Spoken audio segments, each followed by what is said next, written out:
Good evening. Okay, this thing is definitely on.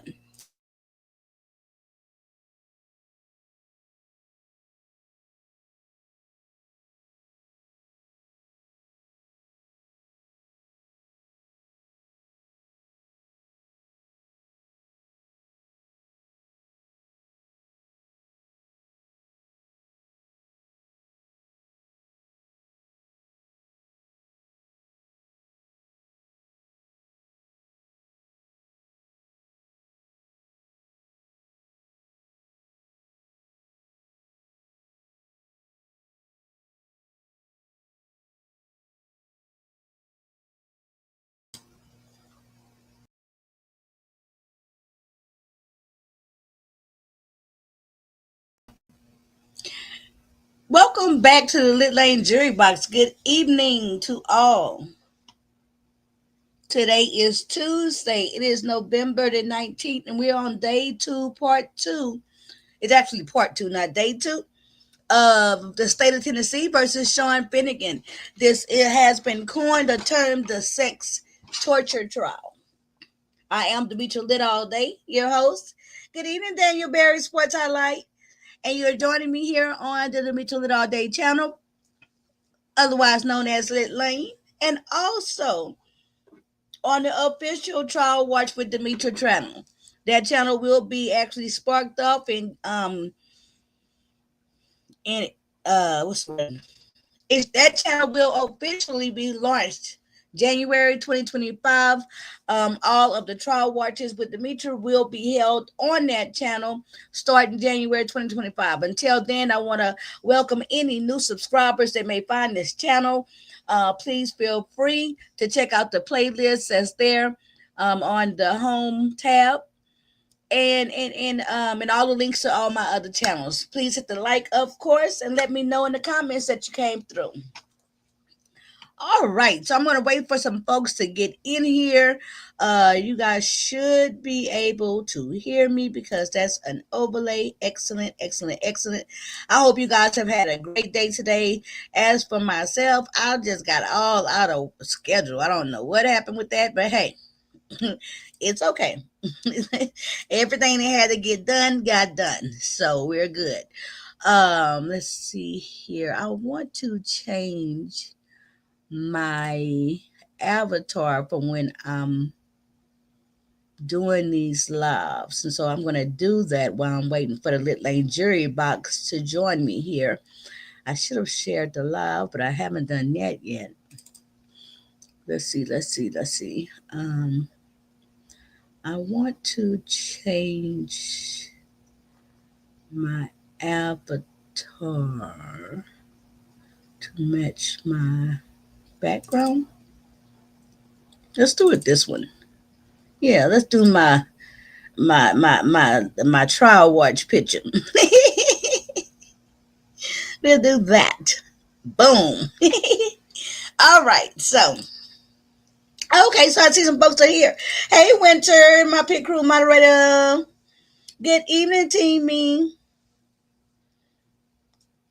What you say you was getting spit on and all them bushes? Baby, I'm gonna have a one heck of a I think tomorrow's what I synced is going to be called, as I gather the content, I think it's going to be what I see the body count edition, right? So I think I'm only going to feature the content creators that drag over two or more people, okay? I really might even make it three because it's going to be the body count edition. For those of you guys joining us on the Trial Watch with Demetra, I have a second channel, my original channel. It's actually just some gossip and some it's neither here or there. We will be starting the trial watch content Tennessee versus Finnegan, Sean Finnegan, here in a moment, momentarily. Let's go ahead and get some background information in case anyone is just coming in tonight. So we just started this trial, the state of Tennessee versus Sean Finnegan. Sean Finnegan is accused by the state of Tennessee of unaliving one Miss Jennifer Paxton. as well as a plethora of other charges, including torture, abuse of a corpse, kidnapping, etc. Okay. Now, the state is alleging that Sean Finnegan kidnapped Jennifer Paxton, and I should have her picture here. Let me go ahead, and I thought I had that on here. Let's get it. Here it is. Okay, so on the screen there is the defendant, Sean Finnegan. Now, even though this is his trial, he's been tried alone. This crime was not done alone. His accomplice was one Miss Rebecca Dishman, there to the left. Now, Rebecca Dishman has already pled guilty to murder in the first degree. She avoided the death penalty by doing so, and she has become state witness. And tonight we will be reviewing her testimony, both on direct examination from the state of Tennessee, the prosecutor, as well as cross-examination by the defense attorney. Okay? So she's not on trial. She's already pled guilty. She avoided the death sentence there in Tennessee. She pled guilty to murder in the first degree and other charges, and she will be testifying against Mr. Sean Finnegan, the defendant. Okay? One moment. And that's what we're going to get into tonight. Here's the victim. Our condolences go out to the family of Miss Jennifer Paxton. She was 36 years old, 7 children. And we have learned from the opening statements and one of the first witnesses, her aunt, about her character and about the fact that she saw her grandmother, who she called mom, once a month, even though she was going to get money. You know, that was a way they kept tabs on her. She did, in fact, have a history of drug use and alcoholism.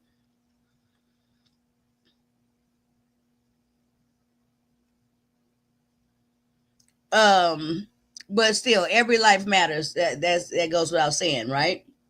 So please hit the like. Let's see. I should have shared this. One moment. Winter, I'm trying to, that other channel, my secondary channel, I switched the name of it over to the Trial Watch with Demetra, and I scrubbed all the beef sector content and reactions off of it. But that channel is already monetized. Yeah, that channel is monetized. So what I'm doing now is streaming to both platforms.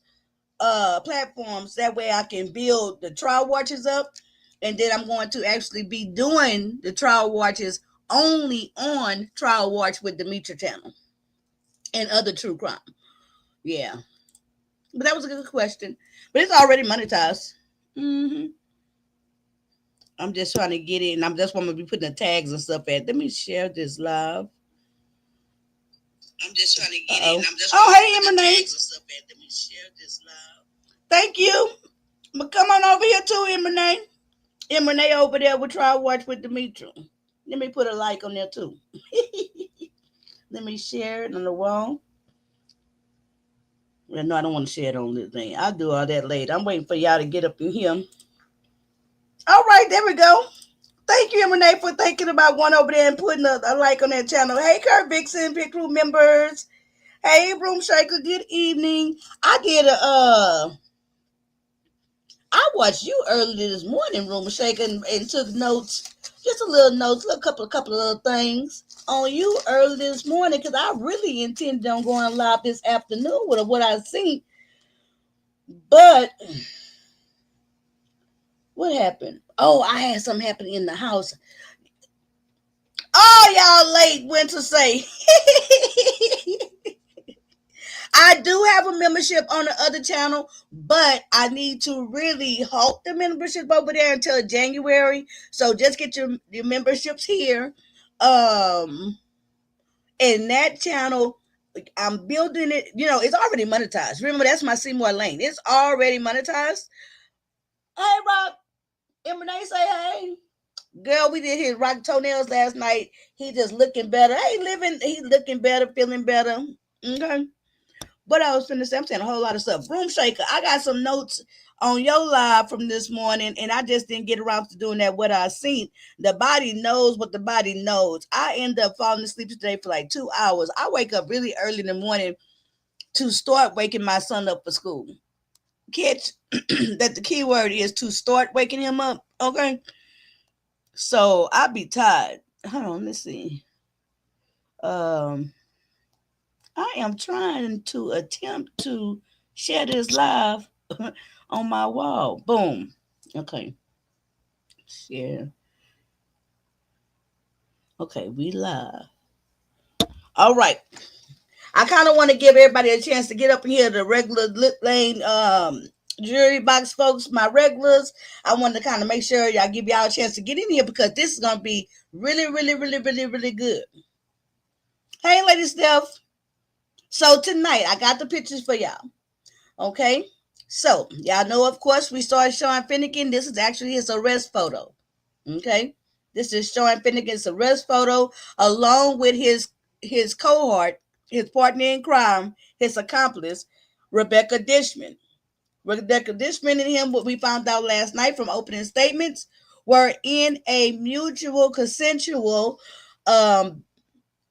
BDSM. A minute. BDSM. Bondage.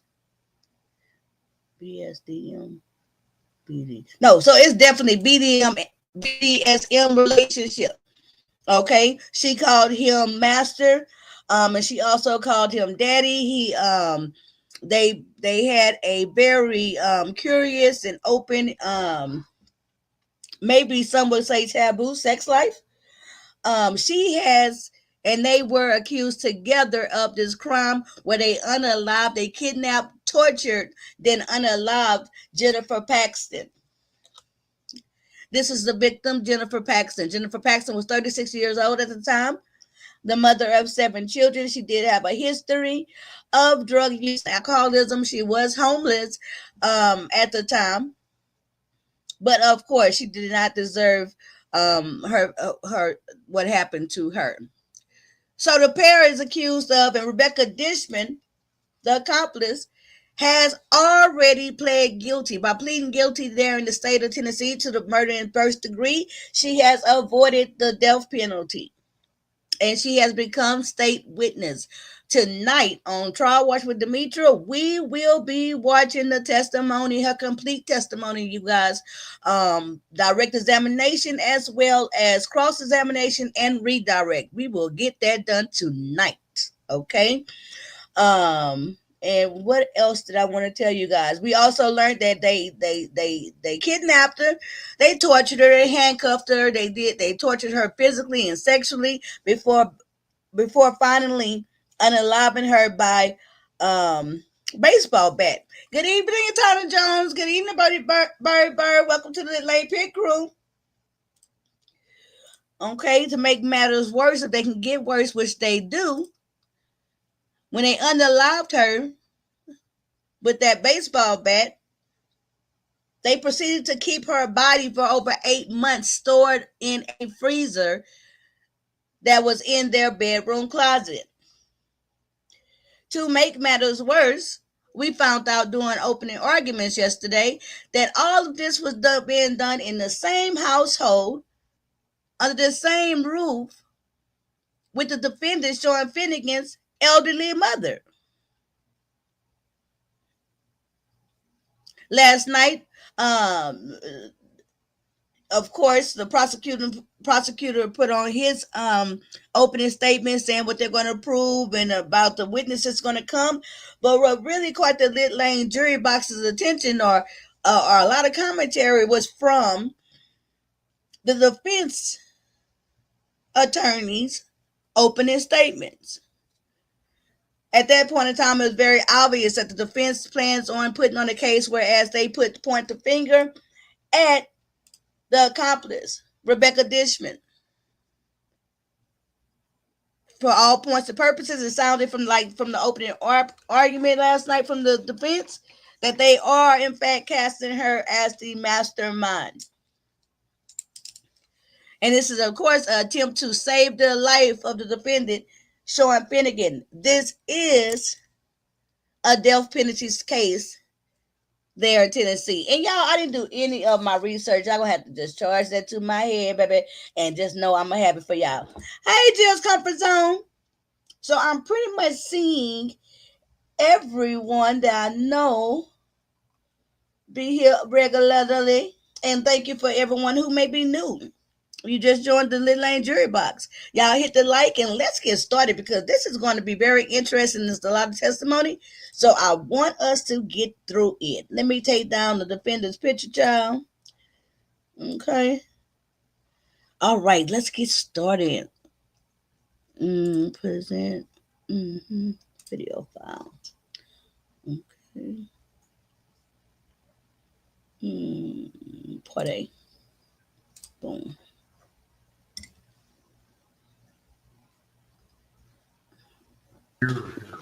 She's coming. Okay, great. Just getting started here.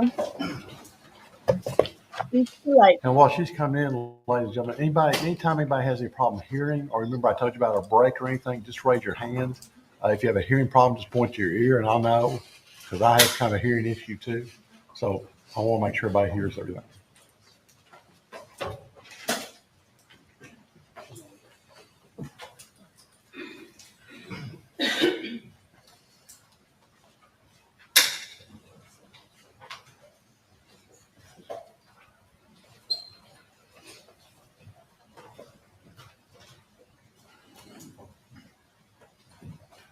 How you spell accomplice, with 2 C's or 1 C? A-C. Let me see. I got it. Accomplice. Let me see. ACOMPLIC.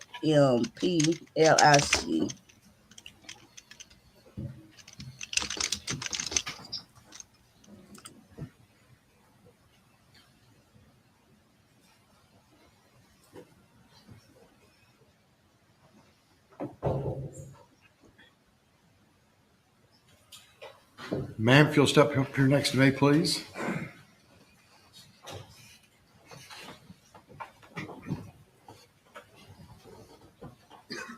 All the way around here, please. All right, y'all. You swear to Here tell we the go. truth, the whole truth, and nothing but the truth, so help you God. No snoring in the jury box. When you sit down there, if you'll say your first and last name and spell them both. And it's really important that you speak loudly into that microphone there so everybody can hear you. Can you do that for me? Rebecca DISHMAN. Okay. Probably needs to be a little bit louder than that. Okay. So go tell me your first name and last name and spell them both. Rebecca DISHMAN. REBECCADISHMAN. Very good. And like I said, if you can keep speaking up, that will help. Okay. Thank you. Go ahead. Thank you. Rebecca, are you a little nervous today? Yes. Are you excited to testify? Yes, I've waited for this moment for 4 years. But still feeling a little nervous, a little adrenaline. Yes. Talked to you before. If you need me to repeat a question, if you need Hey, anyone to Sunshine, repeat you a right on question, time, girl. Otherwise, don't you've been hesitate late. to We're ask. just getting Okay. started. Can you tell us when you were born? April 30th, I 1998. gotta plug it back up. How old are you today? I'm 26. Can you tell me about where you grew up? I grew up in Maryville, Tennessee. Who did you live with growing up? I grew up with my parents. And are they still with us? No, they passed away when I was 18. Do you remember what year that was? Hey, Tweety. 2016. Thank y'all for joining. Everybody was late tonight. So is that except for also Winter about the year you finished and high Daniel. school? I was a senior. I was in the process of graduating. So If you just walked in, we just now started on a testimony from the state's witness now, the accomplice, Rebecca DISHMAN. Let's go. who did you live with when your parents passed? I lived with my fiance at the time. How long did you stay there? A couple Thanks, Tweety. years. Did you ever get married to him? No. So what happened that you no longer lived there after 2 years? My aunt and uncle, Bobby Brown and Carol Brown, took me in. And when was that? I don't recall. Okay. But do you recall how long you lived there with, you said Bobby Brown and Carol Brown? Maybe a year, not for sure.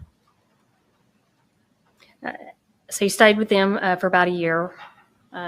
Did you leave voluntarily? They kind of just washed their hands of me. They got tired of me Do you know why that was?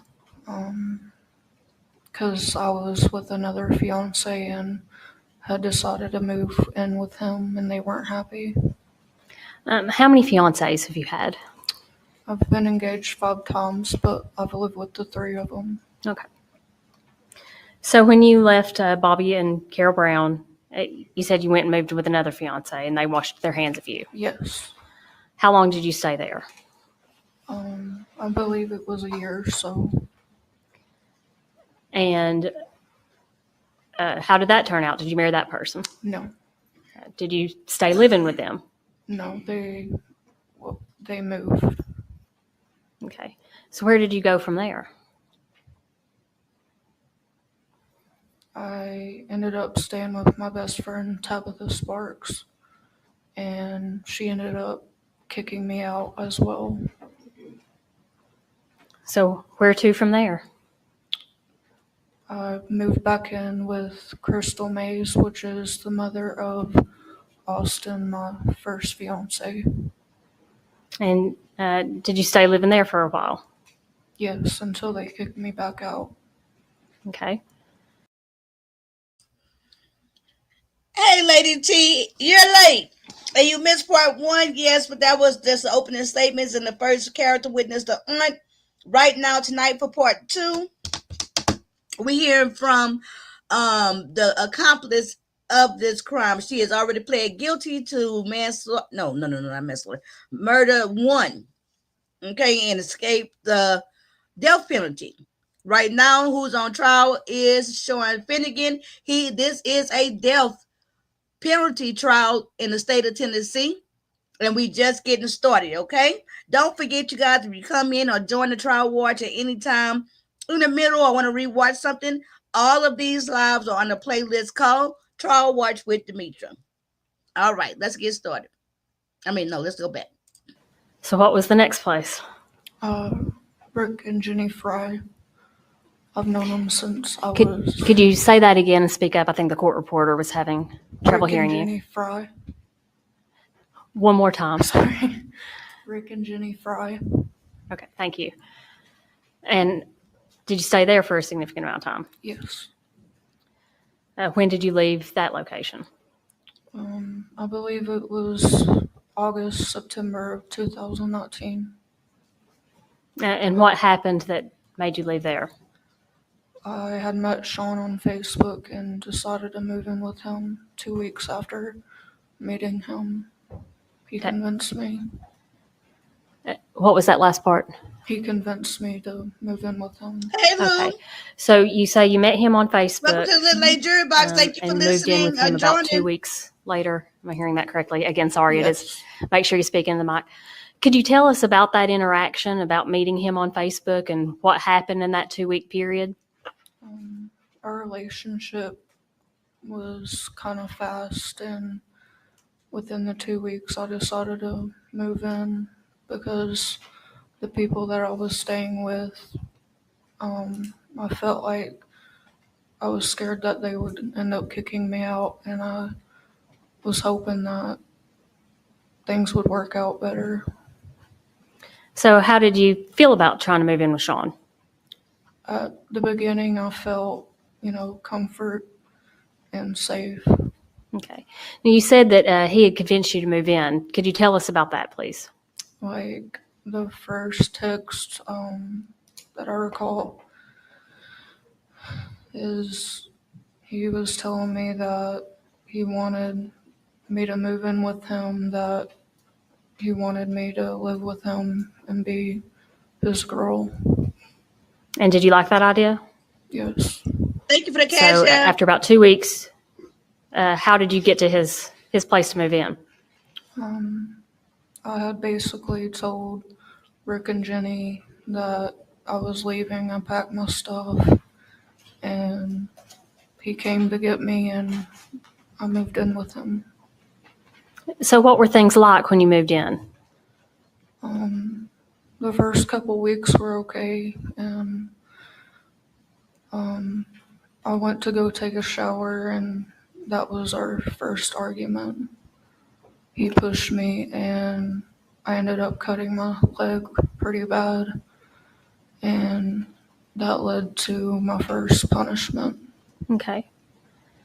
Now, when you met him on Facebook, and of course when he came, was it he who came and picked you up? Yes. Okay. Did you know how old he was? No.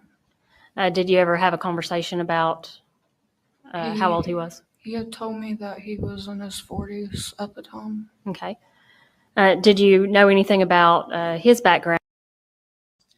Okay, so I have got to pause it here because she's been testifying, what, all of maybe 7 minutes? 10 minutes? And that's already a lot that needs to be digested, okay? So this again is the accomplice. She's already pled guilty. There's no doubt about that. She's pled guilty to murder 1. This is Rebecca DISHMAN. Now, hey, Tamika McMillan. Welcome to the Late Jury Box. You're late, but that's okay. We're glad you're here. Currently, at the time when she testified, she was 26 years old. At the time of the crime, she was around 21, 22. Okay, we had already discovered in the first few minutes that she's a chronic homosexual. Okay, what I mean by that is she's had 5 different fiancés, never been married. It seems like if she dates you, that's going to make you automatically a fiancé. It sounds like she's mentioned pretty much living from pillar to post, from family members to best friends to these various men. Each time, according to her own testimony so far, she's absolutely saying that she must be problematic because from the auntie to the uncle to the fiancés to the best friend, she getting kicked out. I think her parents are deceased. Her parents died when she was in high school. Now she meets the defendant, Sean Finnegan, on Facebook. Total stranger, meet him on Facebook. After 2 weeks, she moves in. It's very telling that she says she moved in because he convinced her. But how much convincing did she really need? She said she feels as though she was kind of scared that the people who she was living with at that time was about to put her out again. Now, Little Lane Jury Box already saying some intro. Where Tiki missing it. Little Lane Jury Box and Bougie Annie. I hope they come through. Remember last night before y'all met Miss Rebecca DISHMAN? Right? So y'all put in y'all seatbelts. Y'all are in for one hell of a bumpy ride for this testimony. We've only just begun. Hey, Miss Cessa Francis, that's okay. Everybody was late tonight. But you know what? That's partly my fault because I need to make sure that I'm scheduling these, And I'll try to do better. But glad you're here. Winter says, but she fits a profile of the type just like the deceased. If he is guilty, she would be the perfect person to be manipulated or have as the slow accomplice. Oh, is that how you spell accomplice? Did I spell it right? Hold on. Let me see. Okay, I didn't spell it right. Okay, let me fix that. Very true. Now, are we of the mindset that maybe because you're a little slow, does that automatically exempt you from being manipulative? Does that automatically exempt you from being criminalistic? Does that automatically exempt you from a person from being able to be calculating?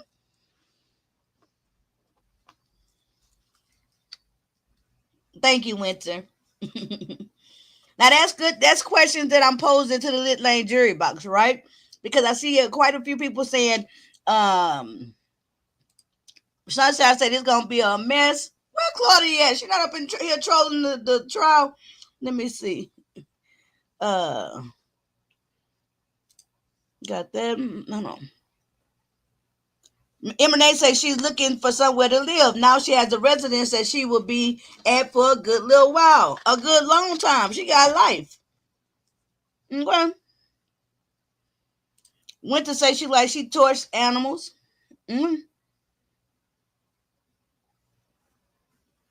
So let's get into it. Let's see. And I'm gonna try not to cut it off that much. Hold on. Or what he did for a living? Not really. I just knew that he worked at the bar. Okay. Did you know what bar it was he worked at? The Pint House in Knoxville. Okay. And when did he usually work? Like mornings, I think. Like anywhere from 5 to 5 the next day. So when you say mornings, like he would come home in the morning? Mm-hmm. So 5 to 5 the next day would be like 5 p.m. Sparkle, Lady Sparkle. And Good then evening. 5 a.m. Okay. Now, who else lived at that house with you? His mother at the time. Did you notice anything about her physical condition or shape? He had told me that she was on hospice and her health was bad. Okay. Is that something that, having seen her, sounded accurate to you? She had her good and bad days. Okay. So when he was at work, who was there at the house when he had those overnights? Myself and Francis. Okay. Could you sort of describe what the house or this apartment, it was a quadplex, right? It kind of looks like a house, but there are multiple units. Is that right? Like multiple, you have neighbors who have one unit, you have a unit, Yes. like an apartment. Can you describe just, what the house looks like, the apartment you're in looked like? There was 2 levels and a laundry room, and the apartments were separated by a driveway. Okay. So what was in the downstairs level? The kitchen, living room area, and upstairs was the bedroom area and bathroom area. Okay, so did his mom have a bedroom there that was hers? Yes. And where did you stay? I stayed with Sean in his bedroom. In his bedroom. Okay, so there's 2 bedrooms. Yes. Bathroom also upstairs? Just upstairs. Okay. What was your relationship like with his mother? I mean, we had our ups and downs. She had her good days and bad days. I didn't really have a good or bad relationship, somewhat neutral with her. So during the day, you weren't hanging out with No. Miss Frances, is that her name? Yes. Did you ever talk to any neighbors? Yes, Mahogany Pick. Okay. And where did Mahogany live in relation to where you stayed there with Mr. Finnegan? She lived across from us in the other apartment complex. So if you go out your front door, they live in front of you, or if you go out your back door, they live behind you? The front door. Okay. So what were you doing at the time? You said he was working at the Pine House. What did you do? I stayed at home and I was a stay-at-home girlfriend. Okay. Baby, I am not mad. Let me tell you. No, let me stop. So she is an official stay-at-home girlfriend. Okay. Lady Steph say this is like the same shirt that Dennis the Menace wear. And went to say not only does she look like Ted Bundy, she has the same demeanor. It is a serious matter, but we meet here every night. We've been meeting here quite often, and so we're not gonna be all doom and gloom. We definitely respect the fact that somebody lost their life, but we're gonna discuss it and review it. We can't just be all doom and gloom. Lord knows somebody say she lived like a. Somebody said something earlier, but I didn't highlight it. I don't know if somebody said she looked like a turtle. Living say, yeah, she's slow. Tweety say, yeah, like a tortoise. Okay, let's continue. Had you worked anywhere before you moved in with him? Yes, but I lost my jobs. Could you repeat that, please? I lost my jobs. Was that you lost your job? Yes. Okay. Where had you been working? I worked for 2 years as a CNA at Kindred in Maryville. Five Guys, I was a cashier, and then at Huddle House, I was a waitress. And you were let go from each of those jobs? Yes, all of them. She get fired from everywhere and kicked out from everywhere. So if I could draw your attention back to something you said a little while ago, you talked about the first time that you got in a fight with him, or Yes. I think you said he shoved you. Yes. Could you give us some more detail about when that was, what happened? I had asked to borrow his phone to be on Facebook, and one of my exes texted, and it led to him getting angry and shoving me in the shower. I'm gonna check. Can we push?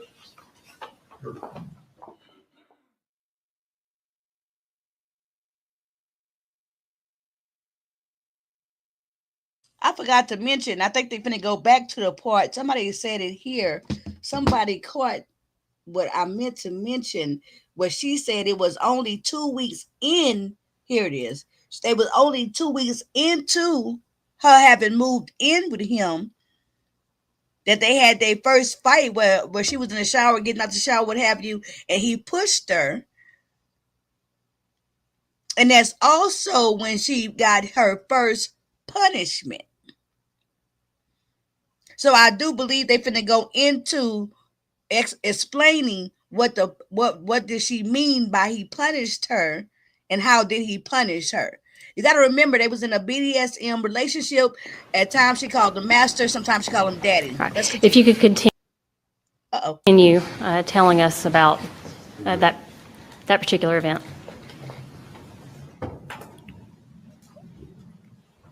About We were talking about that event where it's kind of hard to hear you. I think you said you had messaged someone on Facebook, or they had messaged you. yes, my ex had messaged me and was texting explicit messages, and it led to him getting angry with me and shoving me in the shower, which I cut my leg and fell. Is that the only time something like that happened? No. Tell us about the next time you recall. Later, when I got out of the shower, he had told me that, he wasn't happy with me, and there was consequences to that. Like, I had to have sex with him, and he tied my hands to the bed and scratched me down my back and made me bleed. Now, how would you consider the dynamic of your relationship? Who was in charge? Sean. And you had said you did something that made him unhappy. Yes. And that there were consequences. He told you there were Yes. consequences. Was that a normal part of your relationship with Sean Finnegan? I didn't know that it would come to that extent. Like, I knew it would be kinky sex, but I didn't think it would be violent as it was. Okay, so to rephrase that, you knew there was going to be kinky sex, Yes. and you were consenting to that. Yes. You were okay with that. Yes. You were engaged with him and an active participant Yes. in that. Is that correct? And so you said you didn't expect it to get as violent as it did. Right. What do you mean by that? He was a lot more aggressive than I thought he was gonna be. I wasn't expecting it to be as harsh as it was. The punishments and just the dominant and power role, I guess you could say. Okay, when you say you didn't expect it to be, as harsh or as aggressive, what kind of things would he do then as punishment? Anywhere from putting me in a dog cage and urinating on me and climaxing, defecating on me, chaining me up with a dog chain, using box cutters on me, sodomizing me,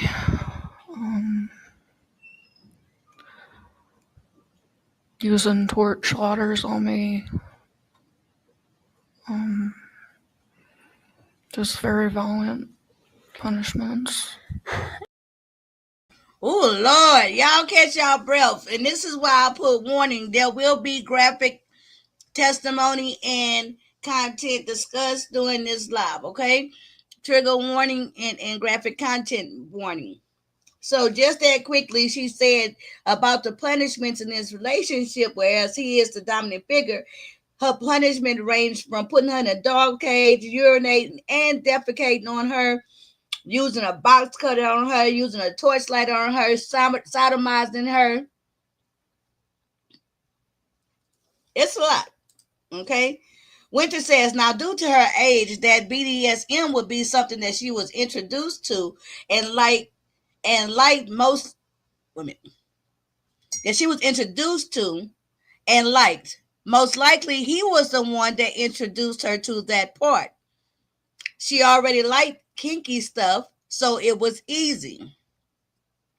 Very true, very true. And we also, I think it's safe to assume too that really, truthfully, when you're practicing being a homosexual, meaning that you're from pillar to post and you're getting in these relationships, whereas sex is the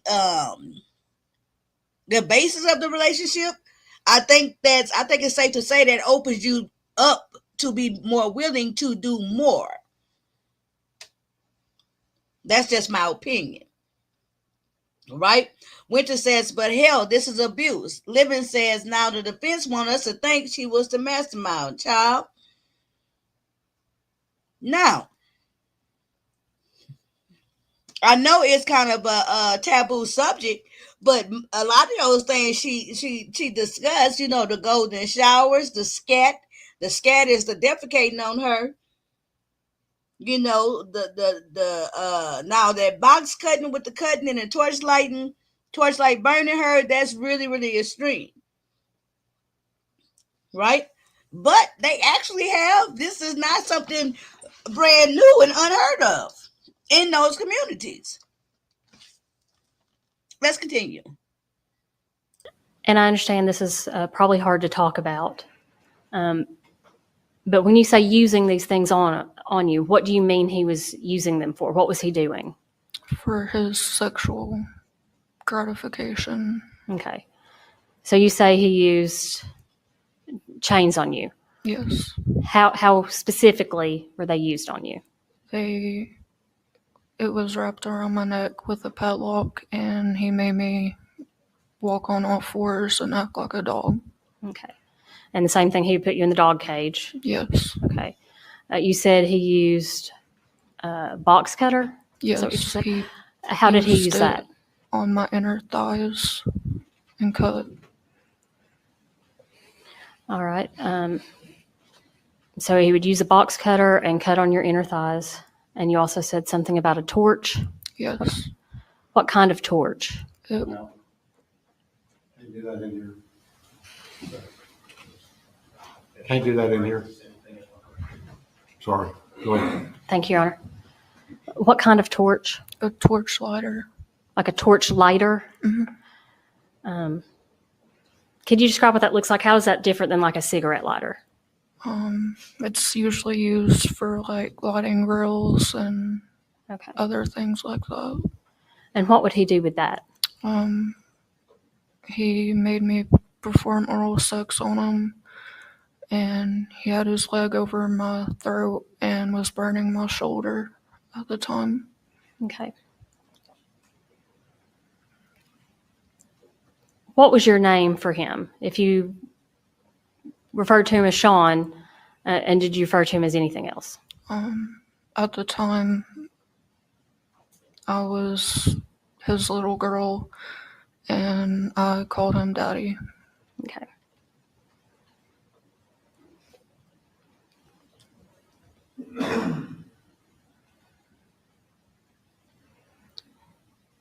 Did you love him? Yes, Do you still love him? yes, Were these punishments he did and the things you described as harsh or aggressive, did those continue for your whole relationship? yes, and they continue to get worse. If I could draw your attention back to like the winter, like around December of 2019, do you recall anyone else coming in to the home? Yes, Jennifer. Could you tell us about what happened when Jennifer came in? The victim is Jennifer. She came in and I was putting the bed up and I was confused because I didn't know the woman, and Sean later came in and introduced us together. She made breakfast and asked to take a shower, and once she went to go take a shower, Sean asked me, "Do you want to kidnap her?" And How did you react to that? I knew that I had no say-so really in the matter. I gotta stop it right there, okay? Because Jennifer Paxton, the victim, we already know that she's transient. She's homeless. And so when Sean brought her home, according to this witness, when the defendant brought her home, she came to the home voluntarily, sounds like. And she was up in there cooking them breakfast.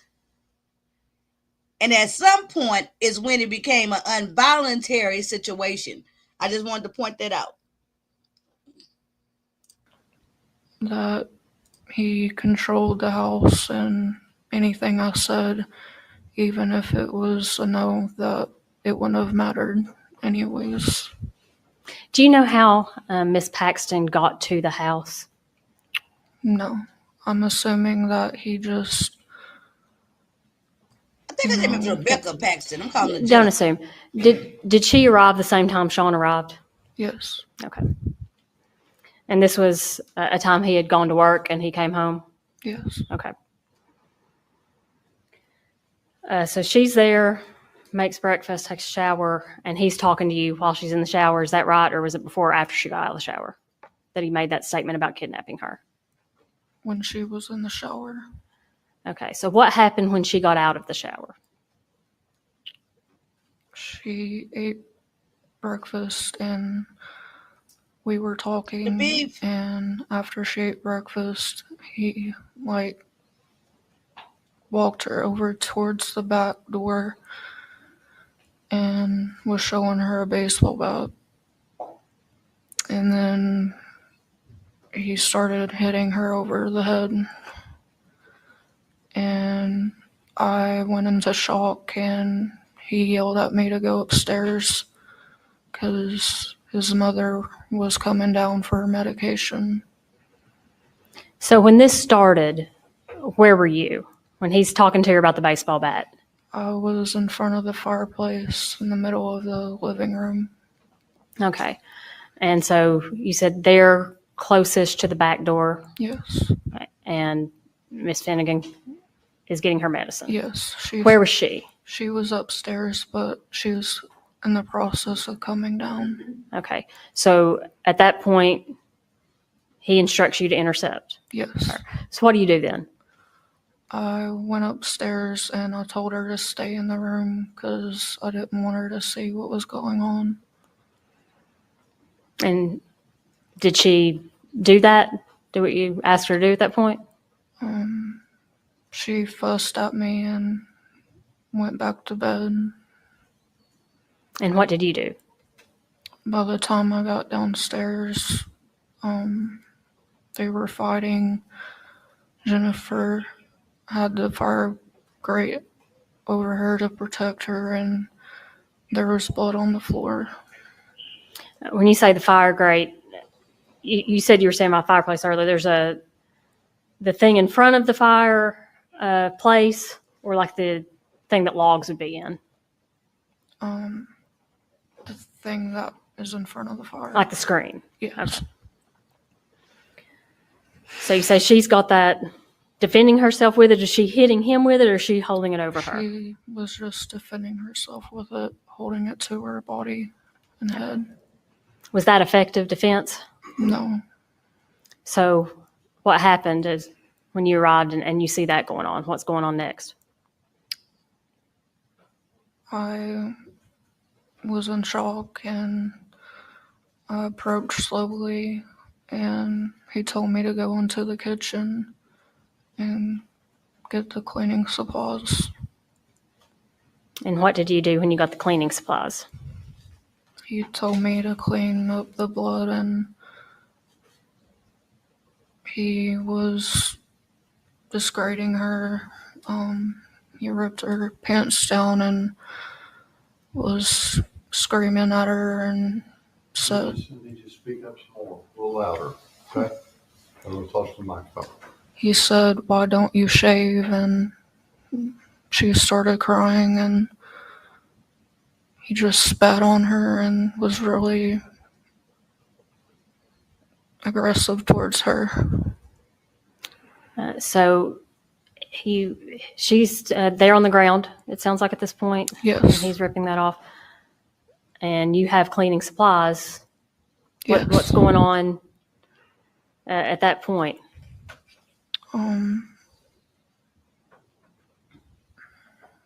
I was in shock, and he told me to clean up the blood around her, and I did so.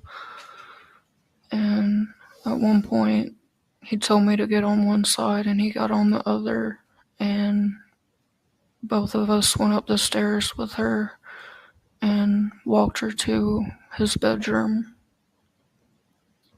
So are you each propping her up By at this the point? Or are you just like arm. walking her and escorting her? Escorting her. Okay. So she's conscious Yes. at this point still.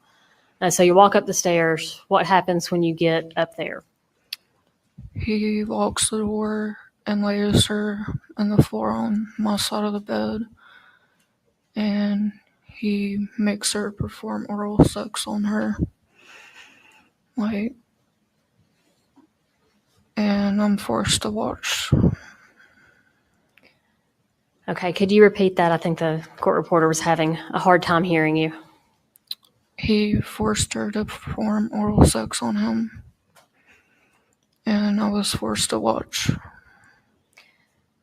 And so forgive me for being very overt with this. But you say he forced her to perform oral sex. Could you tell us where his penis is? He put his penis in her mouth Okay. and ripped her clothes. And she's in the floor next to the bed. Yes. Where are you? I was crouched beside him. And how long did that continue? Until he got angry and pulled my shirt down and made me finish. And what do you mean by he made you finish? He wasn't satisfied with her, and he made me perform oral on him. So it is. I think it's pretty safe to say after she had got beaten over the head a couple of times with a baseball bat and dragged upstairs bleeding. I'm pretty, he said he told her to clean up the blood. I'm pretty sure bleeding and hurting, and now if anybody was in shock at this point in time, I would think it's definitely the victim, Miss Paxton. So I can only imagine he wasn't satisfied with the oral sex that he forced in this bloody, hurting victim, right? Let's continue. Yeah, thank God the court reporter is not clacking away all loud. Yeah, that's her family over there in the what they call it, the gallery. They just showed them. Remember how Amy had testified last night? Let's continue. That in the same way that you just described that he had Miss Paxton Yes. perform a role on him. And so he pulled your shirt down and had you do that. Yes. And you said he finished. Yes. And what happened at the conclusion?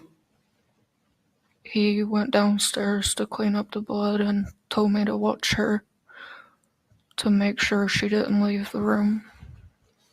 Did he make any other statements No. about that point before going down? Okay. So he went down to clean up the blood better Yes. and then comes upstairs. You're in the room with her. What's going on while he's downstairs? I'm thinking that he was cleaning up the blood. Are you on the bed? Are you next to the bed? I was standing next to the bed. So about how long was he down there, if you recall? No more than 5 minutes. And what happens when he comes back up? He grabs her and chains her to the side of his bed and tells me he has to leave for work and kisses me goodbye and leaves me there with her and tells me not to leave the house, to keep her there if anything happens, to take care of it. Like, keep her from yelling to hurt her. Had she yelled out? No. Did she have any sort of vocal reaction in that first impact with the bat or when she has the fire screen? Yes, she was screaming. Okay. So he leaves for work. She's Yes. chained to the bed. Where are the keys to the chain? He took them to work with him. And so he's at work all day and you're there Yes. and she's still where? Chained to the side of the bed. Did you have any conversations with her in this period of time? Yes, as I was feeding her and giving her drinks and letting her smoke, we talked a little bit. Did you try to let her go? At one point, Tell us about that. I took a knife, like a kitchen knife, and tried to pop the locks, and I cut the zip ties off, and it led to Sean getting angry with me. Okay, so he's at work and you do this. Yes. When he comes home from work, where is everybody? Describe that scene for us. Frances stayed in her room while all this was going on. Okay. So he comes back. Are you in the living room or are you in the bedroom with her when he gets home from work? I believe I was in the bedroom at the time. Okay. So he walks in and he sees this scene. Yeah. Tell us about that reaction. He was angry. He was like, why the fuck did you cut her zip ties? She could have grabbed anything and stabbed you or hurt you. She could have got free. Was that all that happened? Is that he yelled at you about it? Yes. And what did he do about her being chained there? He told me not to do it again, and he put the zip ties back on her. Was there any punishment for you at that point for undoing any of the fastenings or chains? I believe he made me perform oral sex. Okay.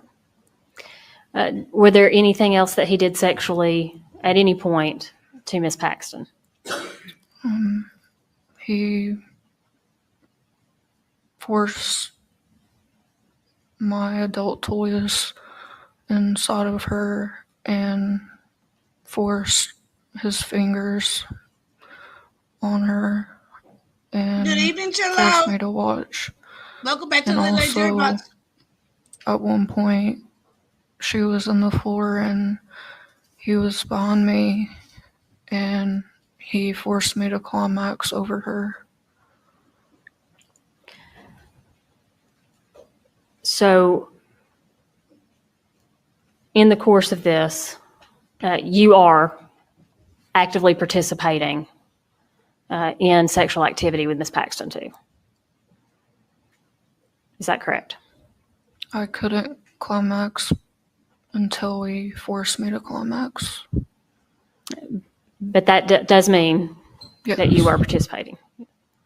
And when you say he forced you to climax, what do you mean by that? He physically, aggressively rubbed me until I climaxed. Okay. So he is touching you while you're over her. Yes. If we have the picture of that. And what did he do at your climax? She was revolted by it and she said I was gonna throw up, and he slapped her across the face and I just shut down and left. When you say you left, where did you go? I went downstairs. Okay. And when you say that he used adult toys and forced them inside her, again, we do have to be specific here. We can't assume what you mean by that. Where did he force those toys? The two chills then came in the room. Good evening. Welcome to the Lit Day Jury Box. Welcome back. Chill out and you gotta chill. Good evening. It's a lot going on tonight. It's a lot going on with this testimony from the accomplice, Rebecca DISHMAN. Now, no, I think she was saying we got the picture, like the mental picture, right? Now, I had posed a question in the chat to you guys, right? Number one, within hours of bringing this homeless woman home, under the pretenses of doing a good act, right? To let her take a shower, let her get some rest, let her eat, right? Within the first hours or so, then they get to hitting over the head with the bat. She finds herself, the victim find herself chained with chains all around her, bleeding, hurt, forced to do sexual acts. And that same evening, the same day, the defendant goes to work. He leaves the home. He leaves the victim chained up in that bedroom with this witness here, the accomplice, because mind you, she didn't plead guilty to first-degree murder. Now, let's not forget, I can't remember the mama name. What's the mama name? The mama is in that same townhouse. Even though the woman is a senior citizen, this lady here, Rebecca, just said that when they first brought the woman home, they was hitting over the head. The mama was coming downstairs, so that means the mama we know now is somewhat mobile. Okay? So how am I supposed to believe, number one, why you didn't go out the house and call for help? And then when they asked her about what did she do, did she try to let the woman loose? She says that she tried to use a butter knife to cut off the chains.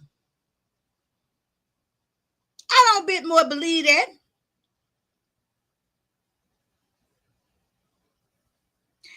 And I want to know, how was they able to keep, excuse me, how was Rebecca, this witness, able to keep that woman in that bedroom quiet on the same floor with the room where the man mama at. I would think the only way that she was able to keep that victim quiet in that bedroom is if he would be by her being violent to the victim. I believe that she was violent to the victim too. On her own, by herself, when him not there.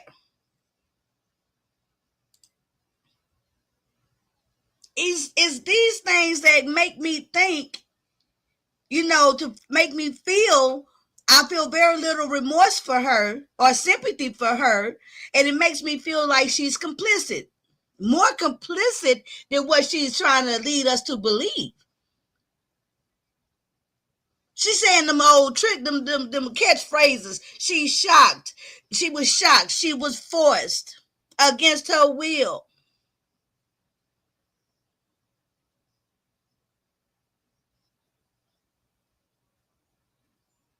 Went to say the same reason MS, wait a minute. The same reason Miss Insolence, okay. The same reasons in similar cases, similar to this, the free person didn't help the victim escape, nor did they leave. Right. Exactly. But what part of that? Okay, so Winter, when you saying that, right? And we just talking it out. Are you saying because of their victimhood? Or are you saying because a mixture of them being a victim as well as being complicit? Oh, she got life. She escaped the she pled guilty. You gotta chill out. She pled guilty already and turned state witness to testify against the defendant, her ex-boyfriend. And she got life instead of the death penalty. Chill out. Say some have many years of grooming though. How long was she with this guy? She had only been with this guy a few months. She met him on Facebook. She didn't know him and moved in with him, and they was in a BDSM relationship. She's a serial homosexual. From her own testimony, she had 5 fiancés. She lived with everybody. Everybody put her out. Every job she ever had, she got fired. And her role, her title at this point in time is that she's a stay-at-home girlfriend. Sunshine says she could have called 911, but she may have been in shock and fearful on her own life. Well, that's her story, and she's sticking to it. Went to say it's a mixture of it all. You got to chill. Say, I knew she couldn't have been trusted. Chill out. Say, see, yeah, she like this.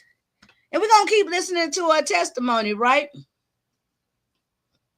And let's not forget, after 2 weeks of being there with him, that's when he first punished her and pushed her and had her cut her leg. Okay? So is it a matter of she liked it till she didn't like it no more? Let's continue. He used vibrator on her vaginally. Okay. Anywhere else? Not that I remember. So you go downstairs. Does he follow you? What happens after that?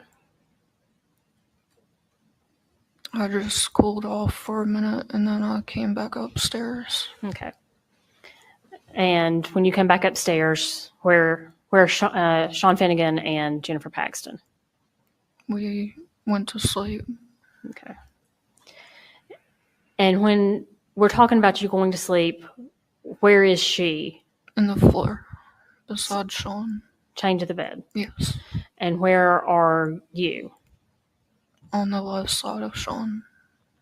Okay. And he is in the bed? Yes. Yeah. That's basically what I'm asking. Are the two of you are in the bed and she is in the floor, if I'm Yes. understanding what you said correctly?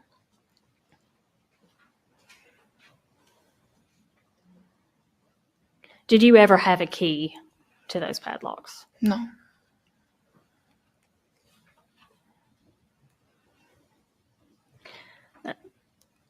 So during the day, since you don't have a key, what do you do about Ms. Paxton if she has to relieve herself or go to the bathroom? There was cigarette pill outside that I used for her to use the bathroom in. And she had to wear adult briefs. Okay. So when you talk about a cigarette pill, could you sort of tell us how It big or was small that was? big enough to hold like maybe a gallon. Well, if you could, was this like a big bucket, or was this flower pot size? If you could compare it to something. Yeah, like a flower pot. Okay.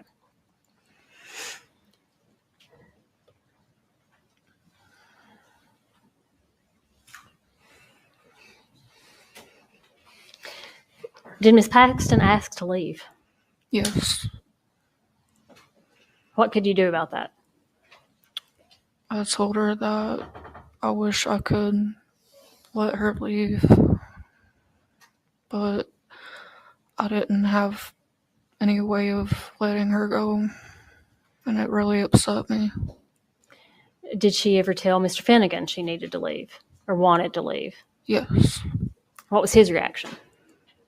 He told her that as he was killing her, that she wasn't going anywhere, that she was going to die. So when you say he said told her you're going to die, Yes. what did she do? She started crying. And what did he do? He just kicked her and spat on her and was really aggressive. Did he any time follow through on telling her she had to die? He did this as he was strangling her. Okay. So if you could tell us about that specifically. She's been in the house. He has gone to work. He's come back from work. What happened in, let's say, the last portion of her life? Could you walk us through what was going on? Yes. One day he came home from work and he had bags that had shower curtains, washcloths, bleach, gloves, and things of that nature. And I thought it was for, the house, but he was carrying it upstairs, and once he carried it upstairs, I knew that he was going to kill her. He had me go with him and shower her in the shower, and as he was strangling her, I was cleaning up the blood that was left over in the shower. And at one point, he screamed at me to get in the bedroom, that I was taking too long. Wait a minute. I didn't understand nothing she just said. So I just heard her say, he told her to take the victim in the shower and shower her. And then at the same time, he was strangling her and then told her to go clean up the blood. Y'all, let me rewind it just a little bit. I wasn't even talking. I just don't understand what the hell she just said. Let's go back a minute or so, okay? I got to hear that again. Bags that had shower curtains, washcloths, bleach, gloves, and things of that nature. And I thought it was for, the house, but he was carrying it upstairs, and once he carried it upstairs, I knew that he was going to kill her. He had me go with him and shower her in the shower, and as he was strangling her, I was cleaning up the blood that was left over in the shower. And at one point, he screamed at me to get in the bedroom, that I was taking too long. And I came in, and he told me to lock the door, and as I walked in, he was straddled over her, strangling her with a shoestring, and told me to help him, and I just shut down and sat on the bed and just gave up, essentially, How long did this go on? for hours. Could you describe for us He specifically strangled her for hours? what was going on in the course of you say this was hours? He would start and stop, like take breaks in between, and he wouldn't allow me to leave the room to empty the ashtray or anything, and I just sat on the bed. So was he smoking Yes. in between while this is going on? Were you? Yes. Was she allowed to smoke in the course of this? No. Okay. So you try to take ashtray out. No, you've got to stay in here. Yes. He's choking her with shoestrings, stops, cigarette break. Yes. However long this goes on, what finally concluded this episode? He went to empty the ashtray, and she was taking her last breath, and I got on my hands and knees and told her goodbye because I knew she was dying. And he came back inside and slapped me across the face. And I have to call bullshit. I don't bit more believe this act she putting on. I don't bit more believe that she saw Jennifer Paxton about to die and take her last breaths, so she kneeled next to her and gave her one last goodbye and prayed over her, etc., etc., etc. I'm not going. I'm not going. Okay. Lady Steph say, was she allowed to smoke? That's because the prosecutor asked her that. Was what? She was supposed to be strangled, take a smoke, then strangle more? But I think the first day, even though they had beat her and tortured her, they had let her still smoke a cigarette. So I think she was trying to, I don't know, maybe show that at this point in time it had changed. Living say, I'm not going either. I ain't either. Chill out, not going. Okay. She probably choked her too. Yes. I'm under the impression that she was violent with that. Did anybody hear? Maybe I missed it, right? Did anybody else hear so far in this testimony how soon after they kidnapped her and held her hostage and tortured her, how long was it before this happened where he strangled her and killed her, unalived her? Did anybody hear that? Maybe I missed it. Was it the next day? Let me know. Let's continue. left for work because they were blowing his phone up because he was really late for work.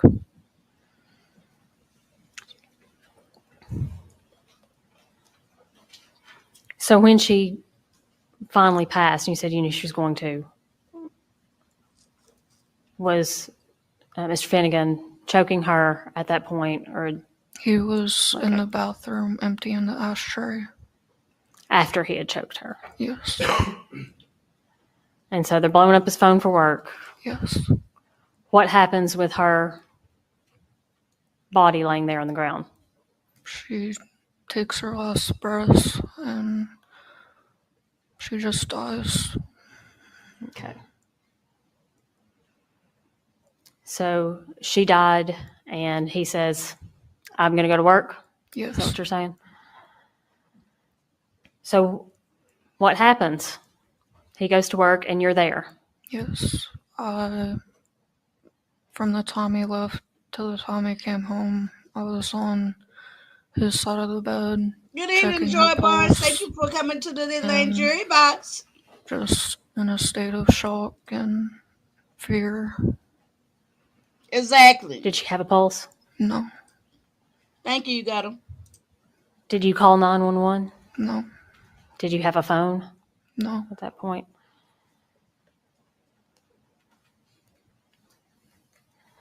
So he comes home from work after he's worked his whole shift, Yes. presumably. So what happens when he arrives home that night or early the next morning? Me and him clean up any blood and anything that's left over, and we brought her downstairs, and he put her in a freezer downstairs and blocked it from people getting in. Like, the door was faced towards the stairwell. So is this the freezer that you had there in the kitchen? No, this was a different freezer. So this is a different freezer? Yes. When did that freezer show up at the house? I don't know exact dates, but it was there before Jennifer died. Long time before or short time before? Shortly. Okay. So it's there in the living room. You put her in, Yes. and he positions it so that the door is facing the wall. Yes. How long was it in that position? I'm not for sure. But did that change at some point? Yes. Could you tell us about that, please? At one point, he was scared of someone going in the freezer, and we took her body out and carried the freezer upstairs, and then carried her body upstairs and put her in the closet. So how did this freezer get power in the closet? Is there an outlet in there? He ran an extension cord to an outlet. Okay.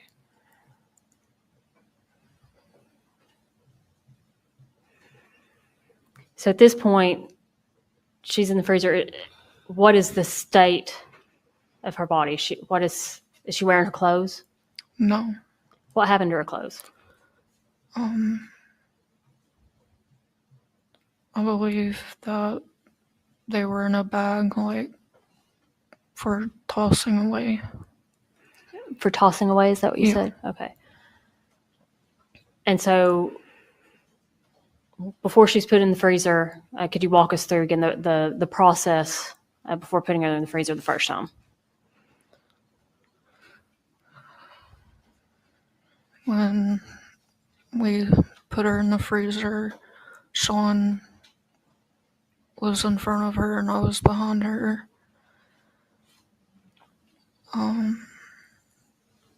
And he forced her body to go inside of the freezer, and she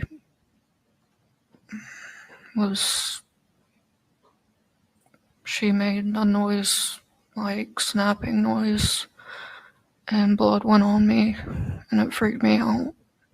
So was she completely naked Yes. at that point? Did she have anything around her or anything else done to the body? She had a shower curtain and garbage bags. Okay. So she's in that same sort of wrapped up state when you Yes. move the freezer up to the bedroom closet.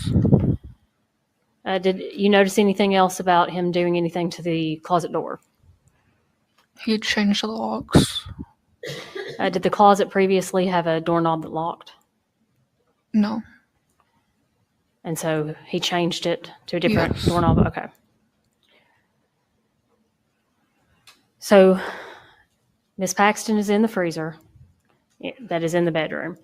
Did you ever notice anything else that drew your attention to this situation?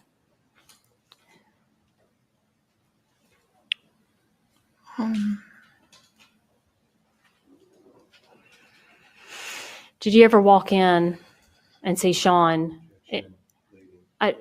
Did you ever see Sean in the bedroom? Yes. Did you ever see Sean in the bedroom doing something that made you think that's unusual? Yes. Tell us about that. There was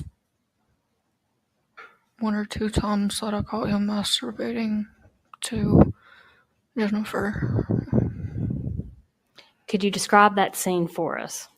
The first time I was taking a shower and I came in to put my dirty clothes in the hamper and he was masturbating and he held out his hand and I was confused as to what it was until I looked over and he had cut off her nose and intimate areas. And what did you do when you walked in and saw that? It freaked me out. I ran downstairs and was almost outside of the door, but he yelled at me to get back inside. So when you walk in and see it, could you go into more detail? Where is he in relation to the freezer? He was standing in front of it. He's standing in front of it. Yes, And so is the freezer open or closed? open. Could you describe, could you see inside from where you were? Yes. Could you describe what you observed from that point? He had the garbage bag ripped open from her head to her cleavage. So you ran downstairs at that point, you said, Yes, and he yelled at you. yes. What happened after that? After I went upstairs, he closed the door and made me perform oral sex on him because it aroused him. Could you repeat that last part? Because it aroused him. Because it aroused him, is that what you said? Sorry. Do need you to speak up, sorry. Hold on, y'all. We're going to discuss a couple things. Let me grab some water. Hold on. I'm losing my breath. Hold on. One moment. That's a lot. That's a lot.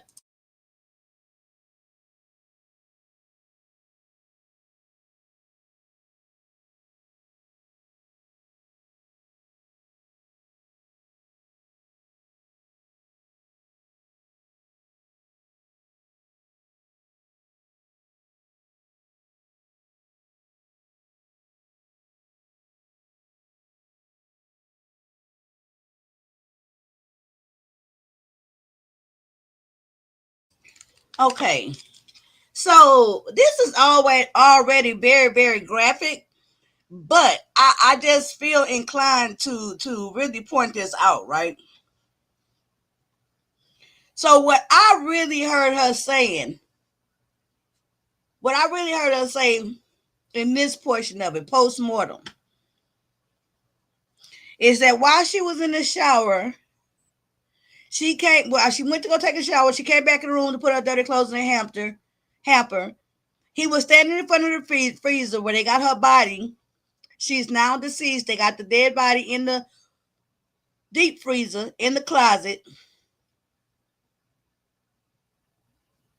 He didn't tore open the garbage bag that they put her in that freezer so he can look at them. He didn't cut off her nose.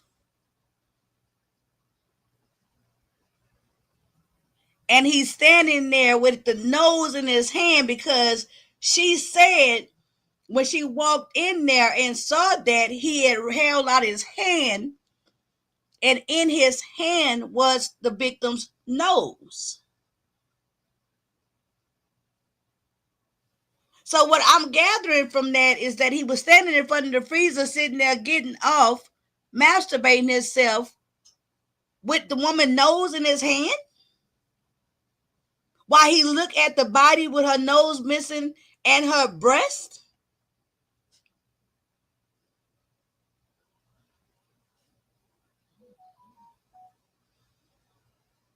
And absolutely, all at the same time, his mama is in the room next door.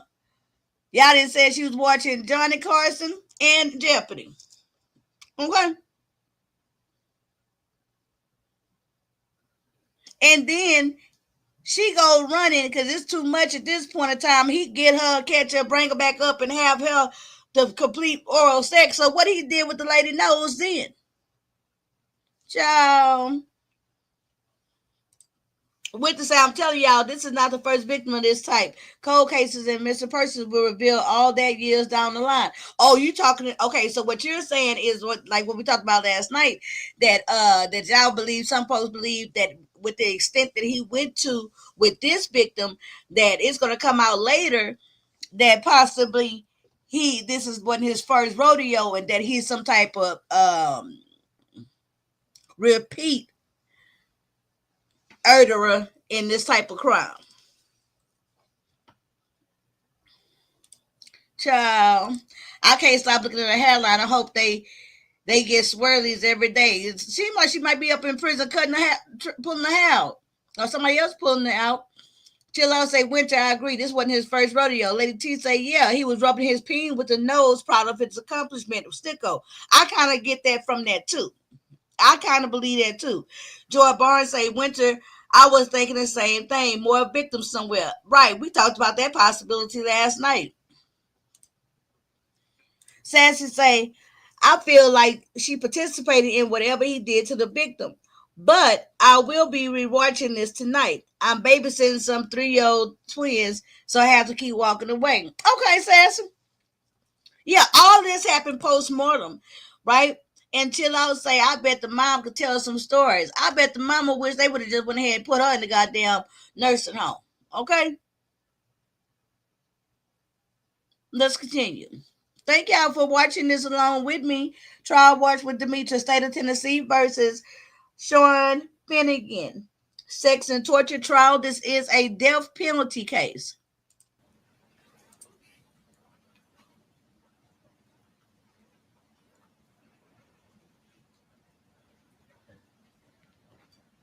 In the course of your relationship with him, and while this has happened and you're living in this situation, did anything change?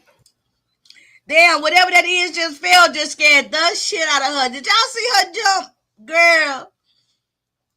Girl, she is very jumpy. She damn near just jumped out the goddamn stand.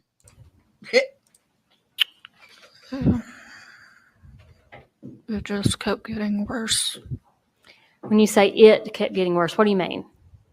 The power control, punishments, consequences, all of that. Did you try to tell anyone about this? Yes. Who did you tell? I told Mahogany, Pia, and I told my cousin Paula and one of my exes at the time, but I didn't have any luck. When you told one of your exes, Wait a minute. Wait. She just named about 5 people that she say she told, and she didn't have no luck. Child, let's continue. I'm going to stop pausing. We're going to get through this. Let me see how long. I'm going to let this finish out. This is just part 1. Let's go. at the time, how did you go about doing that? You've already said you didn't have a phone, so what do you do? I went to a neighbor's house and borrowed her phone to text him. Okay. And I said, I need help. And did you ever hear back from that? No. Okay.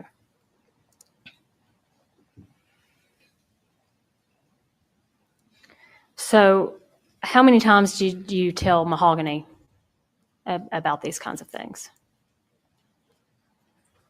At least 2 or 3 times. Okay.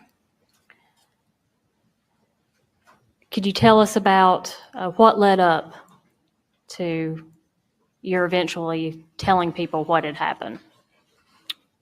She was noticing the bruises on my eyes, and she knew that something wasn't right.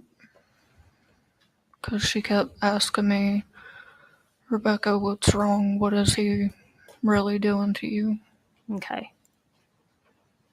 So at that point, did you decide to do something? Not at first, but later on, So walk us through that. one day she came over and showed me that he had been to prison for. Stop.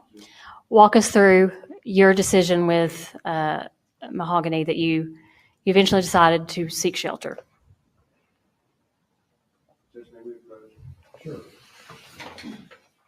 Yes, 8 months. They kept the body in that house for 8 months. So even when she had access to a phone, she didn't call the police. Why text somebody, I need help? Why not say, I need help? They got a body up in here. Call the police. Why not text somebody and say, look here? Why not call the police and say, hey, they got a body up in here. I'm at such and such, such, such, such, such. We're talking 8 months that she was in that house and able to go in and out pretty much willy-nilly. Ain't that much Stockholm in the world? All rise. Okay, hold on.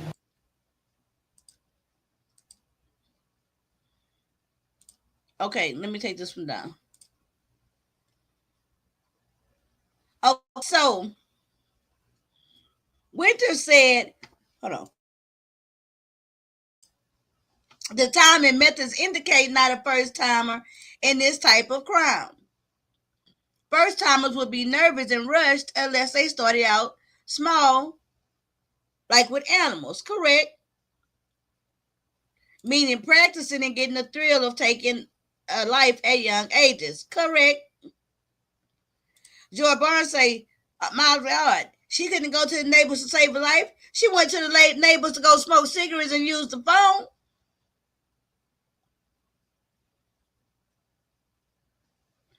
You got to chill trying to take over my job as an expert body analyst.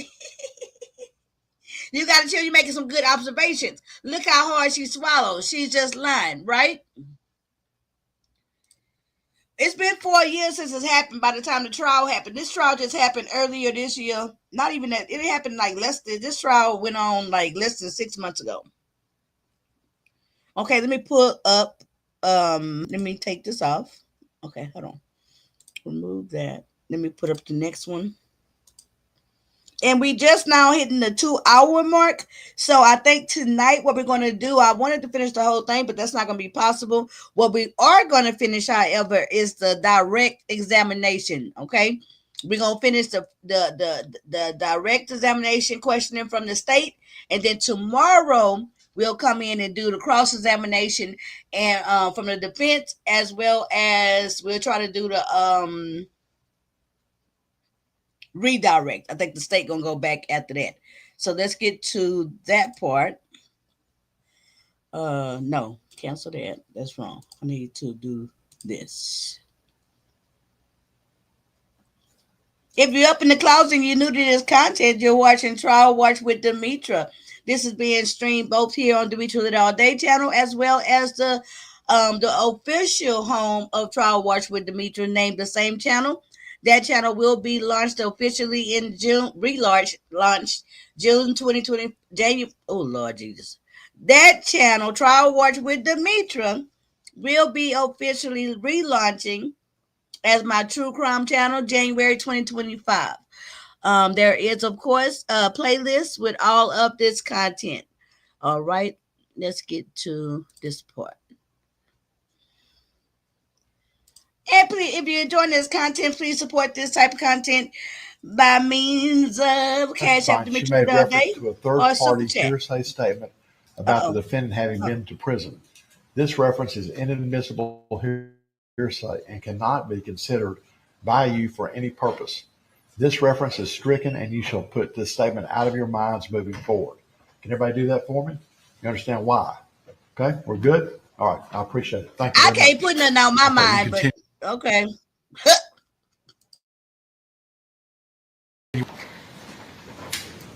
Now, you had talked with Mahogany about getting a shelter placement. Is that correct?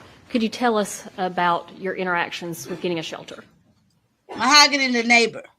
Mahogany and I had talked a little bit about it, but I was too afraid at the time to do anything.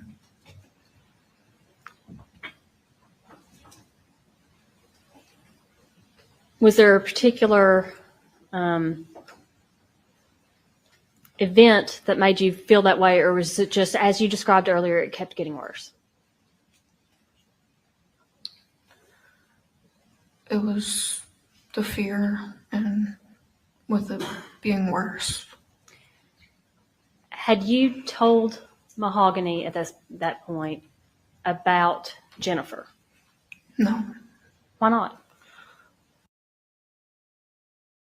that if I told her, she would have went to the cops and I would have been in a lot of trouble. Oh. Oh. Oh.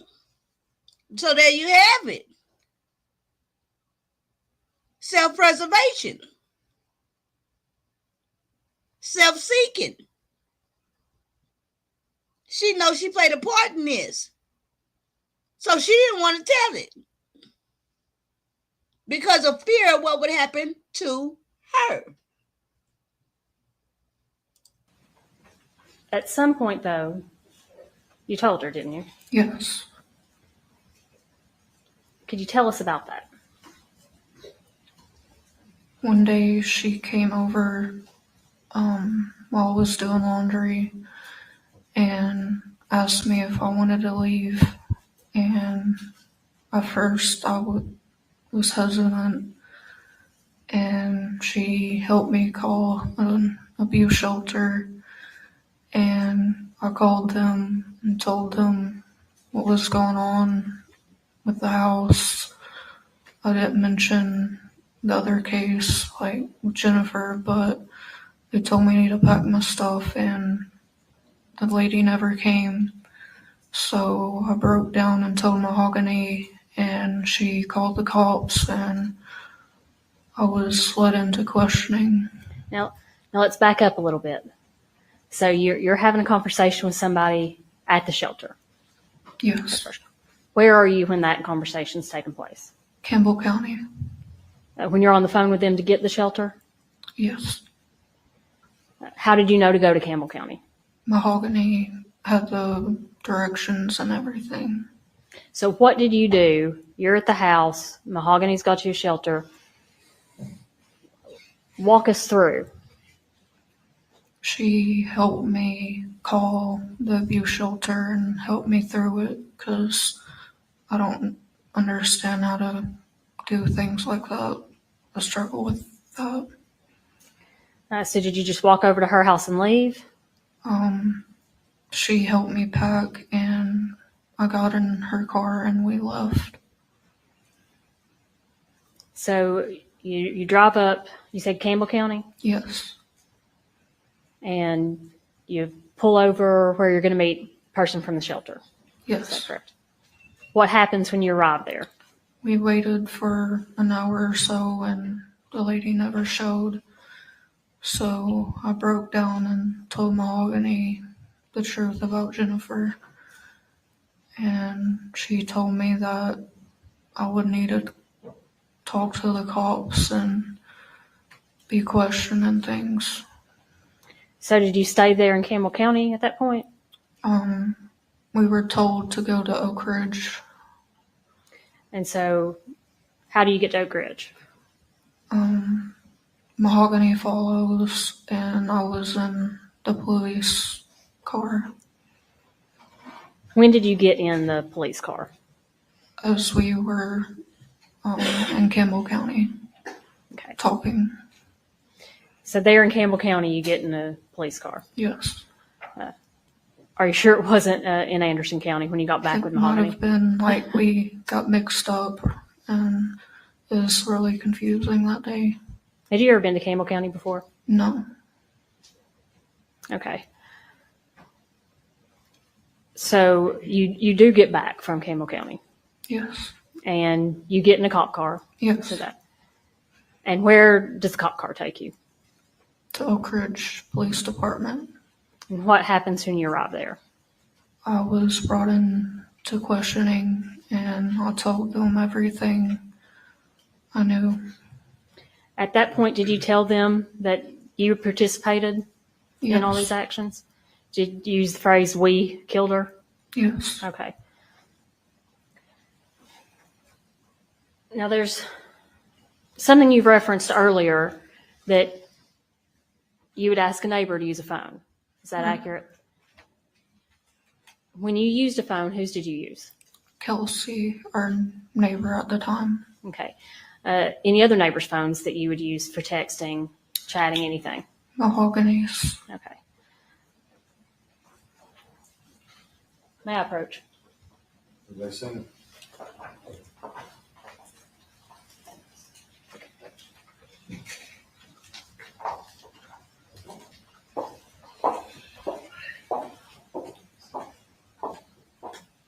The first thing I'm going to show you, and this should be something that you have seen before. Yes. This is something that you have reviewed. Do you recognize that document? Yes. Are those cell phone messages? Yes. Are these cell phone messages from Mahogany's phone? Yes. And you looked through these, and if you could look for us right now and tell me if you recognize text messages that you sent versus text messages that Mahogany sent.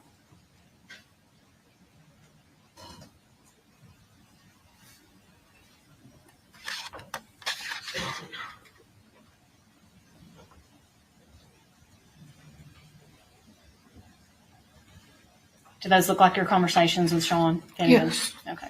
And that is the document you've previously looked at. Yes. Your Honor, please, I would like to just have this marked for identification at this point. We'll do identification 1.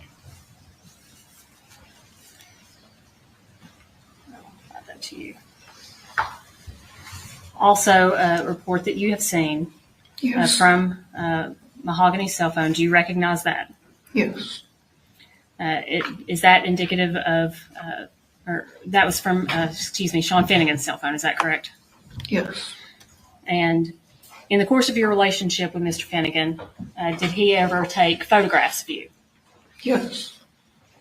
And in those photographs, were there ever sexually explicit things? Yes. Many times. Okay. I am, again with this, going to mark this for identification that these are.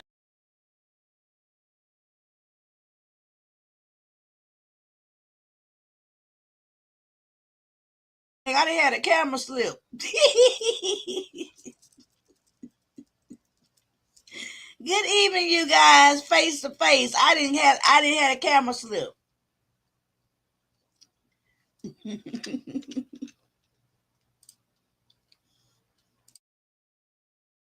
Dang, that camera slip made me forget what I was about to say. I was about to say something. I was finna say.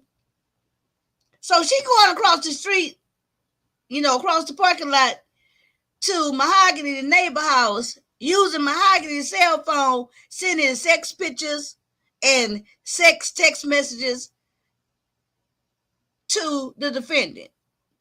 That's doing a whole lot on somebody else's phone, okay? Check that out. Let's continue.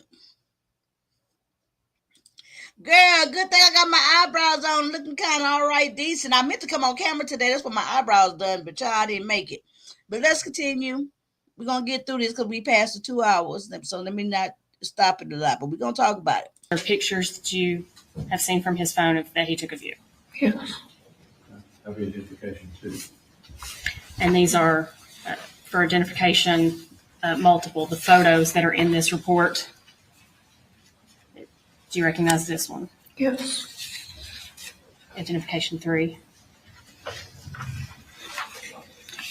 Is this report you? Yes. This picture. Identification 4.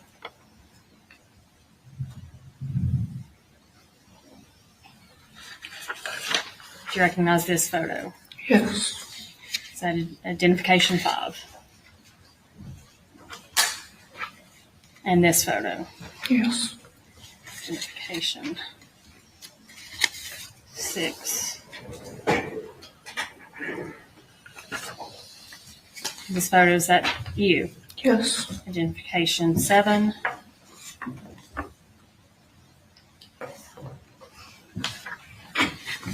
Identification 8, is that you? Yes. You recognize that photo? Yes. All these naked And pictures and this naked will be stuff number 9. Do you on recognize that that woman's photo? phone. Yes. Is this you depicted in this photo? Yes.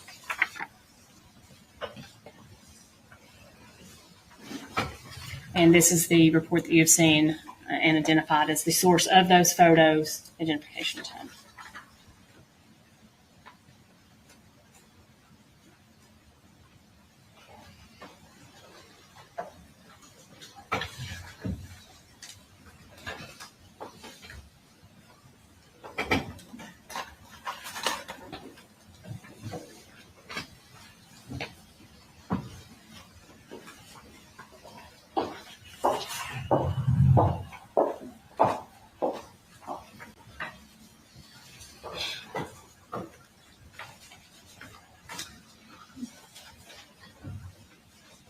Thanks, sir.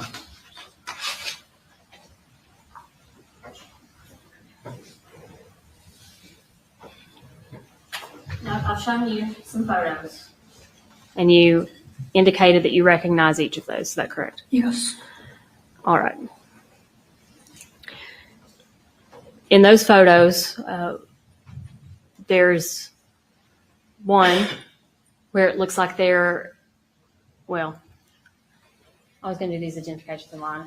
If with your permission, I'd like to go ahead and admit these with Ms. Dishman.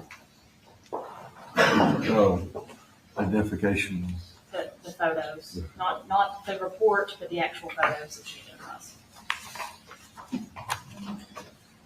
And that goes, let's see. 3 through 9. Does that sound right? 3 through 9 will now become 6. Let's see, let's just make it collective. Thank God, Lady Self. Thank God. Collective sixes. What is this picture? Hey, County Charles Go to Black, Sean's they can be a part of Facebook the profile. jury box. It's a lot going on with this trial, as promised.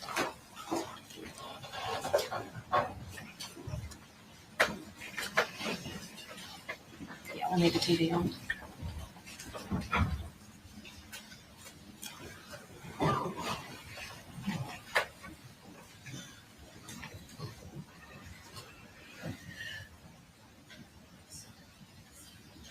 And I can pass these if it's quicker, but if you want to wait and have it queued up here, we can. Let's give him a chance. If he did it right, it's accurate.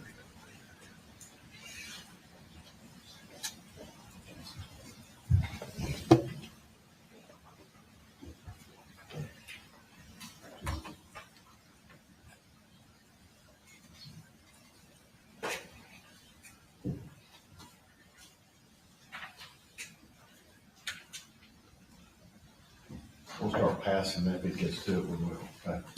So this is the first photo. We've got them now. Then we take it back to put it on the screen. Yes. Okay. So I think we finna see some pictures. They better be finna show us some pictures if It's collective 6. they taking all this time. 6. Is that no? What's the number that goes on that? This The one's one, the first one that you just passed up there. the first one I passed was 3. Okay, so it'll be 6, collective 6, number 3. Like to 6 and 3. Okay, we don't need to pass it. We've got it up there on the screen. You get it back to her.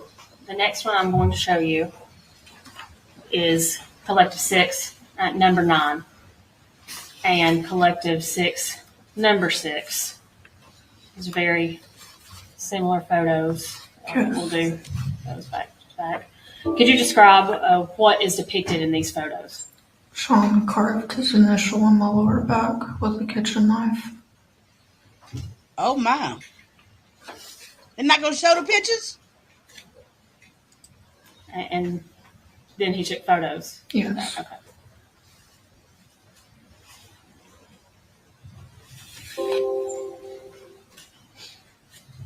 So this had to be on his phone, not her phone, not that woman's phone. Okay. They're just having trouble connecting up to Let's the just, internet. let's just pass them. Okay, the first one's first. Okay, pass that one first. Oh, they're not gonna show them. They too graphic. So we just heard him say it's a picture of him. Next question. He carved his initials in her back. Oh my God. The next one will be Collective 6 for ID. You previously said you recognize that photo. Who is in that photo? That is me. And what is depicted in this photo? I was laying down and he ejaculated on me.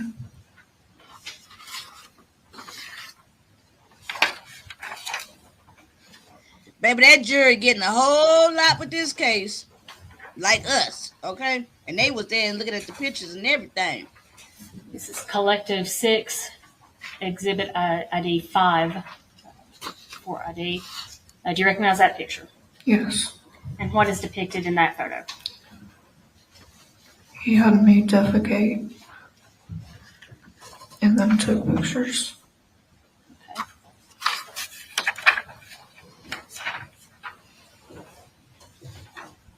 And Disgusting. Collective 8, Collective 6, ID 8. You recognize that? Who's depicted in this picture? Yes, that's me. And what is this scene? Very true. He defecated on me and took pictures. Collective 6, ID 7. What is this picture? It's me. And he used the bathroom on me and took pictures.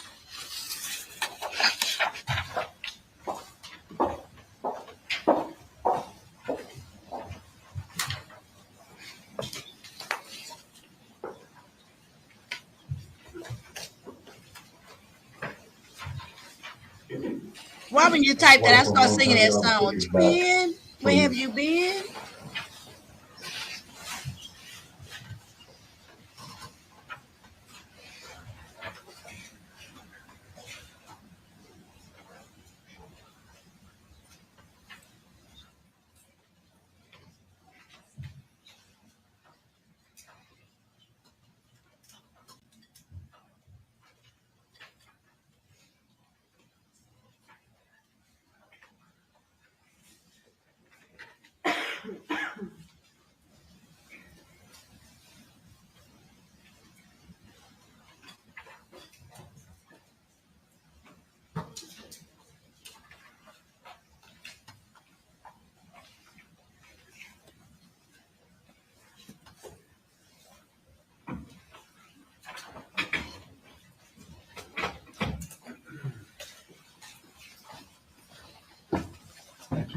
All right, next question.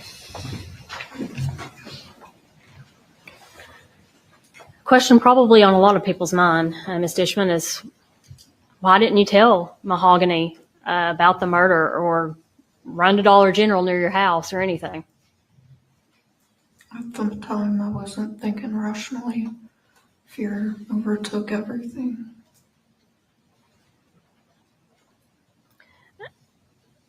If I could go back to when Miss Paxton was in the bedroom and you said that Mr. Finnegan was choking her, Yes. could you describe specifically, is she face down, face up, on her side? How is she positioned when this is going on? Face down.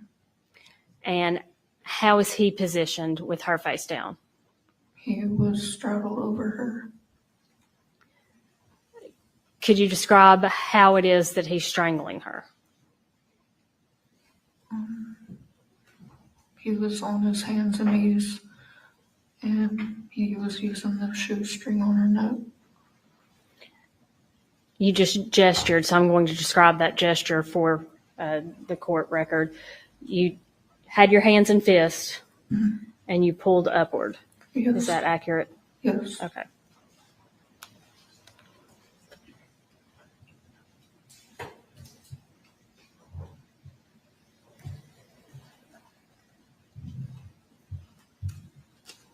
Did you stab Jennifer Paxton? No. Did you choke her? No. Did you strangle her? No. Did you slice her? No. Did you hit her with a bat? No.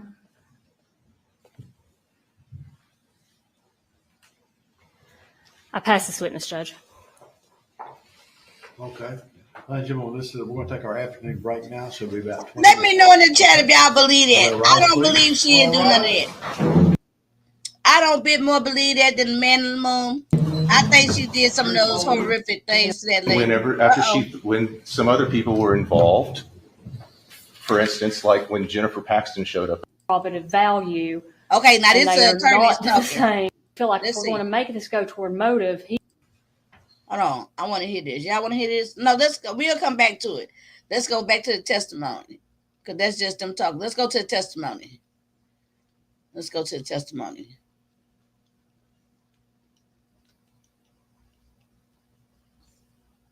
Oh, well, no, let's listen to that. Because then we're going to end the live. Because tomorrow we're going to listen to the cross-examination. So let's listen to a little bit of the legal fight. Because it look interesting, okay? Y'all say, Living say she don't believe it. Joy say she don't believe it. You got a chill say she got a mannequin head, and I'm sick of. So I'm asking for you to confirm it. Okay. Okay, hold on. Let's see what this part. You got a chill say I do not believe it. Okay.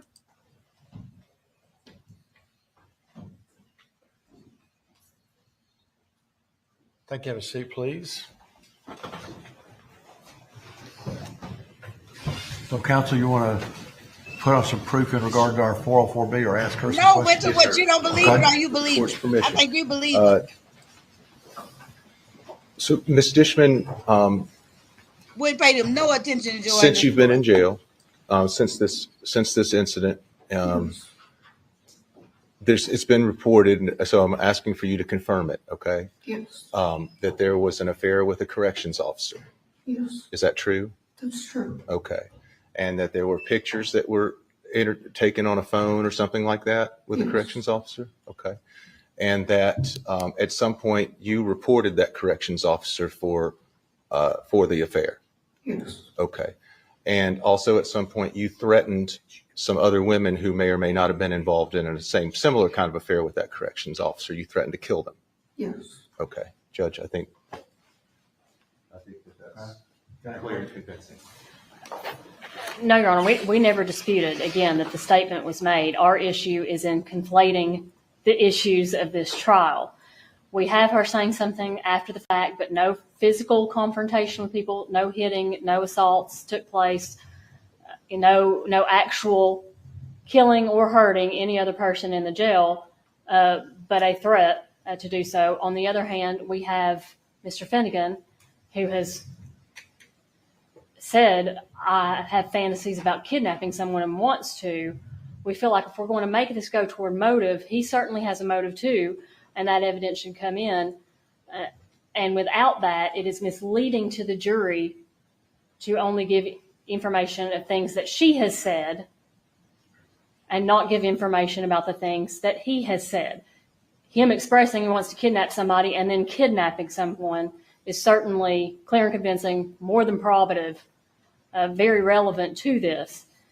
To contrast that, her saying something to someone else in a completely different context after the fact in the survival mode that is jail is going to be confusing and misleading to the jury. In the event that you choose to let it in, we do believe that that opens the door to motive on the defendant's side. Because again, these are statements versus statements. Good for the goose, good for the gander in this context. It is not unfairly prejudicial. These are statements he made and then followed through on those statements directly. We have actual physical acts which confirmed his desire to perform those. He said, I'm going to do it, and then he did it. Versus, if you do this, I'll have this reaction, and then never did anything from it. These two aren't the same in terms of their probative value, and they are not the same, frankly, in terms of misleading the jury. It is terribly misleading to the jury to let it. All right, so let's see what y'all think about this. Demise. That's a good word. Lady Steph say, I tend to believe that she didn't do any other things that contributed to her mind to her demise because he is such a sick individual. Okay, I don't think he would share the act of unaliving her. Very interesting point of view. I don't know. Okay, very interesting. And hey, in the little lady jury box, you can have your independent thoughts. You know what I'm saying? We're just putting it up for conversation. And that's an interesting take. Joy Barnes say, what? Innocent, not much, okay? Because now in the time, even though they talking about this outside the presence of the jury, right? But hey, this is a little jury box, so we get to hear. So come to find out, while she in jail, she's still up to her whorish ways. She didn't start it on fair. I mean, I don't mean just to call her a whore, but hey, she got issues. So even when she locked up for all this horrific stuff, she didn't start an affair with one of the guards. Not only did she have an affair and get access to a cell phone where she's sending nasty pictures and stuff like that, she found out about other inmates have been doing the same type of action with him, and she threatened to kill up the jailhouse inmates. Living say, Joanne say, innocent, not much. And I think it goes to show her character. Winter say, whether that's good, bad, sick, touched, right? Winter says, but hey, let me say this. Didn't I say earlier that I think she kind of conniving? Winter say, we've already determined her guilt. Right, that goes without saying. So I'll further exercise my rights to be silent until we determine further his guilt. Okay. You exercising your Fifth Amendment right. Living my best life, OG say. So she's threatening to kill people. That girl know what she's doing. Right.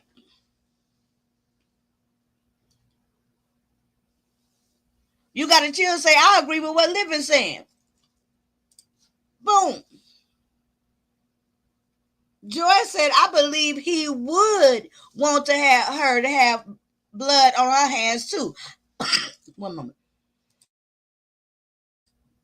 You know what, Joy responded to when Lady Steph said about the fact that he would get too much of the thrill and want too much of the power to allow her to participate in that type of manner, as far as having control and the dominance over the victim to do the more violent acts. That was an interesting perspective. And so you got to chill is agreeing, right? Joy says, I believe he would want her. I kind of thought that too. I kind of thought when she was describing the strangulation and how they kept bringing her to the edge of strangling, then let her go, and they tortured her in that manner. And then when she said he went to the bathroom to get ready for work, and she didn't say that she strangled her, she said that the victim was taking her last breaths.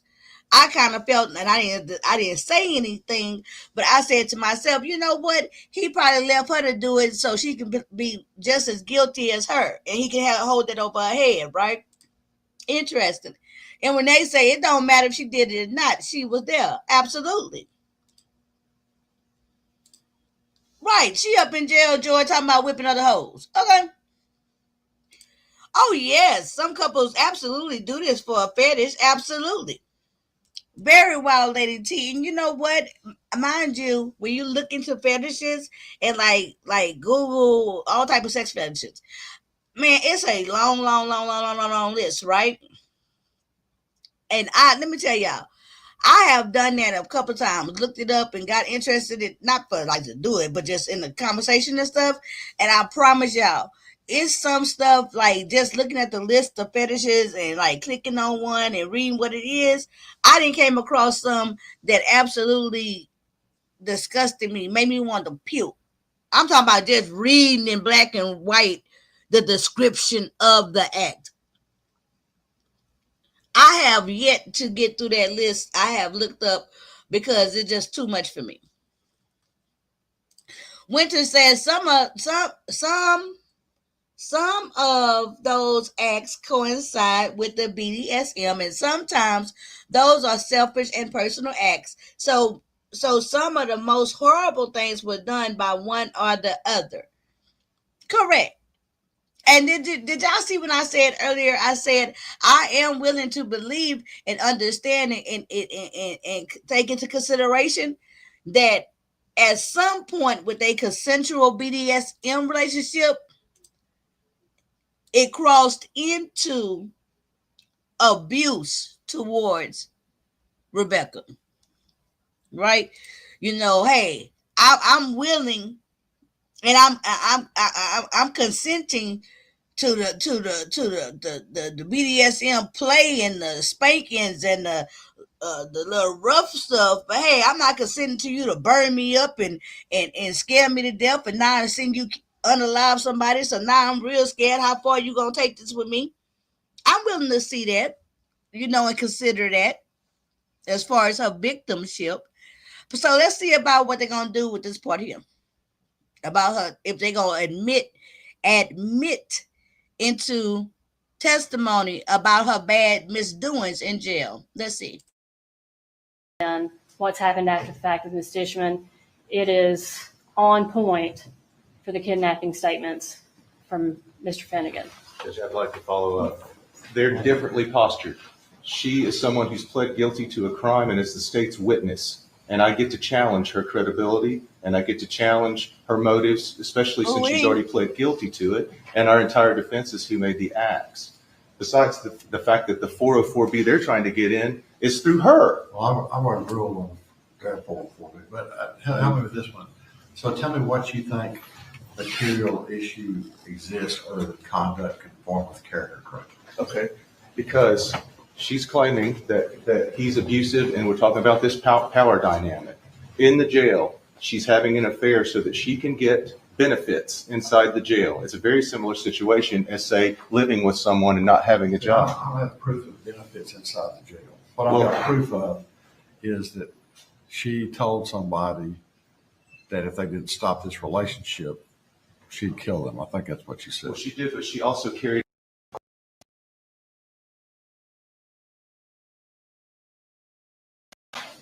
If it's a clear, convincing issue. Anything, I guess. Okay, that might be the first time. I guess besides that, for benefits, what else? When some other She people have a were cell phone. involved, for instance, like when Jennifer Paxton showed up at their She house, probably got some extra cookies. she threatened or the other two sandwich. women who were involved. She was in jail. She didn't have the same kind of freedom that she had in that house where she wasn't locked up or chained or held down in any possible way. Then she went and turned him in when it went south, the same way she did in the jail. Once it was found out and she wasn't getting her way and she threatened those people, she went and turned the guy in. And now he's being prosecuted. It's exactly the same scenario according to the defense. And so it's probative to me be able to challenge her credibility and who has the actual control and the power in the situation, Judge. I mean, that's the whole defense. Well, I thought you had to show that it went, not that it conformed with the character traits, but that in fact it went with motive or intent or something like that. It does. Which one? Motive and intent. It goes to show her motive, which is jealousy. So her motive in killing Miss Paxton was jealousy that he brought her home. That's a good point. And jealousy, That is a she defense. threatened two other women in the jail because they were with the person who she viewed as having a relationship with. And then she turned him in afterwards. Exactly. She left and went and told the people about the person that she was getting the benefit from and having the relationship with. It tracks, Judge. I mean, and it goes to motive and intent because she's proven that she has done it again. It's not just propensity evidence. It goes that she has the ability to do it. They've raised the issue of mental incapacity and all this other stuff, Judge. I'm trying to the jury before we ever got started. So that's what his opening. Part of this is to show that she can do those things. Girl, they beat him up last night. And it's not just propensity. It's to show lack of accident, motive, intent. Your Honor, please, this is the problem we have with this. In order to get that information in, you have to have the context. And what he's doing is rank speculation on what her motivation is with her relationship with this corrections officer. So what happens is we end up going either he's making assumptions and leaps which are not in evidence, or we have to put that information in evidence and litigate this whole separate pending case, which is inappropriate to do in this context. And he's complaining how it's the same thing. What is the same thing in this case is that when she's had a man in power exploit her and she's turned him in, that's been corroborated, and her statements have been very accurate. What the issue is, baby, they doing some lawyering right here, okay? Lady Steph went to say, okay, we get it. She's a snitch in jail. Hell, they try to take away her extra trades. Girl, them extra trades been gone. And I love the way the defense attorney said, I love the points he making, how this correlates to her behavior. Because guess what? She was complicit with doing all that little sneaky shit in that jailhouse with that jailer, that guard, until she didn't get her way. And when she didn't get her way, or what she wanted from that guard, then she go tell on him. Same thing. I think that was a good point. Lady Steph say, I'm confused. Well, we don't want that. Wasn't the reason why she was in jail in the first place because she had told and also complicit in the murder? Yes. So what part you got it exactly right. You got it exactly right. So what part you confused about? That's exactly right. She was in jail because of this, and she pled in. Lady Steph, you got to remember, she in prison now. She didn't plead guilty to murder in the first degree.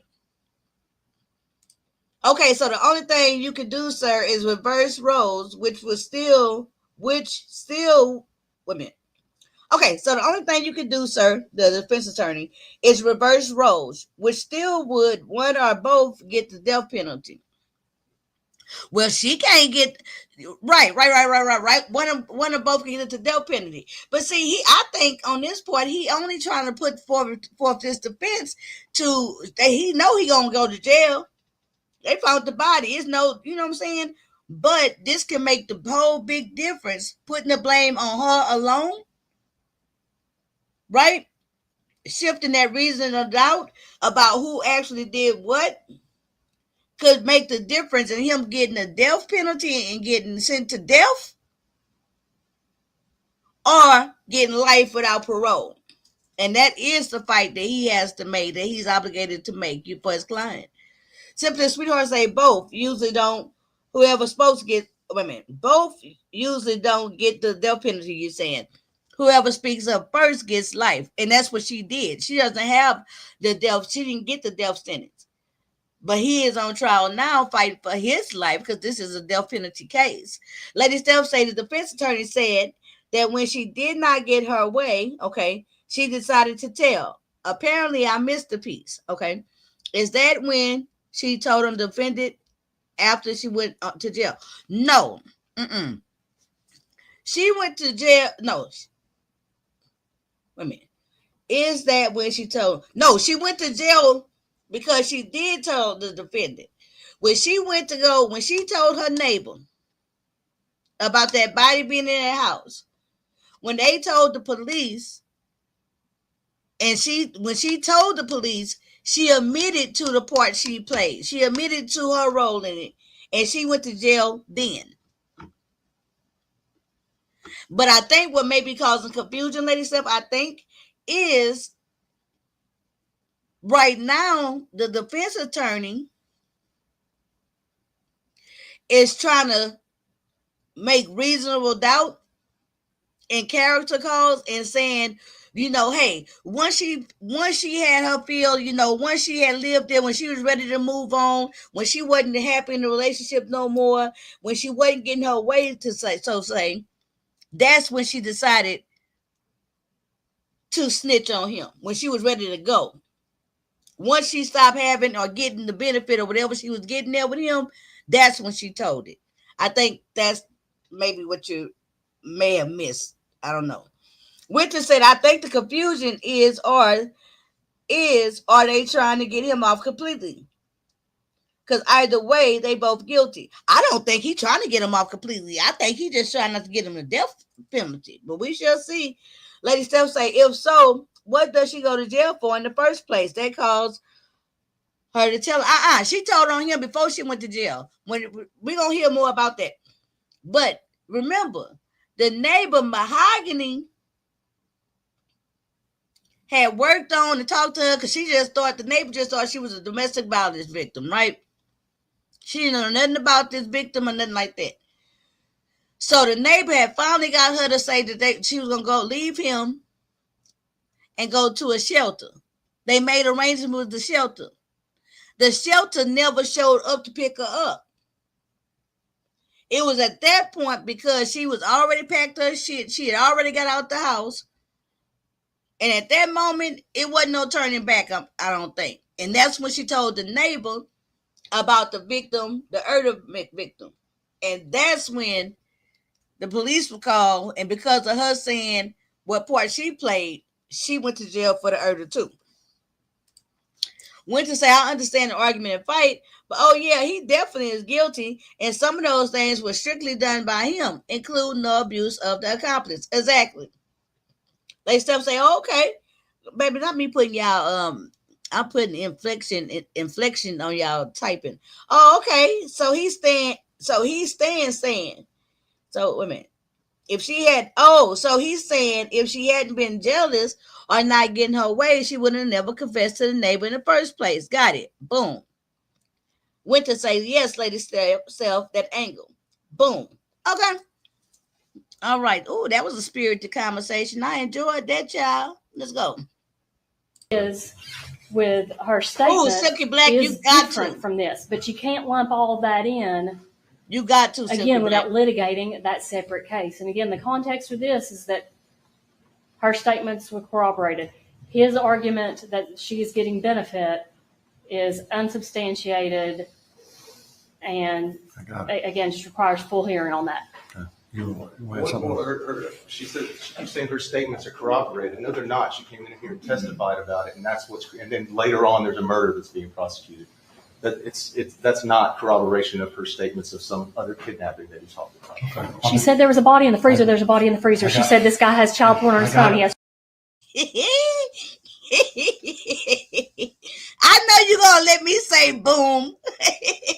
Y'all know I'm a comic strip character. I'm always talking about boom, pow, bam. Hold on. Silky Black, good to see you, girl. After you go back and rewatch it, Silky Black, come down into the comments. Come back in the comments and let me know what you think. Because it's a lot, girl. A lot. Simply say, most of these folks that commit crimes incriminate themselves. If they wouldn't talk so much during interrogation, they'll have nothing to go off but circumstantial evidence and couldn't press for the DP. Yeah, but a lot of people want to talk. You know what I'm saying? They don't want to go to the cell, but we'll talk about that. But very good point. You know, I'm very much so a watcher of the interrogations. Okay? So basically, and hopefully, he is just trying to save his client's life. Absolutely. Let's not forget that he had made mention during his opening statement that he's done death penalty cases before, which I was supposed to do my homework, okay, and get his record. I dropped the ball. Y'all be patient with me. All right, let's let this part play out. Child porn on his phone. I'm gonna go eat my tacos. I cook tacos tonight. Thank you very much. Oh, that's it. Boom. So that's it, you guys. We have had some excellent participation in the Lit Lane Jury Box. We have actually done some great conversations, different debates, a little bit of debates, you know what I'm saying? Different points of view. This case is the case that keep on giving, a little bit like, I hate to say a little bit like herpes, okay? I don't want to say that, but you know, like gift that keep on giving. Oh, no problem, Silky Black. No problem. This case is very, very, very interesting indeed. You know, tonight we got to hear from the accomplice, Miss Rebecca DISHMAN.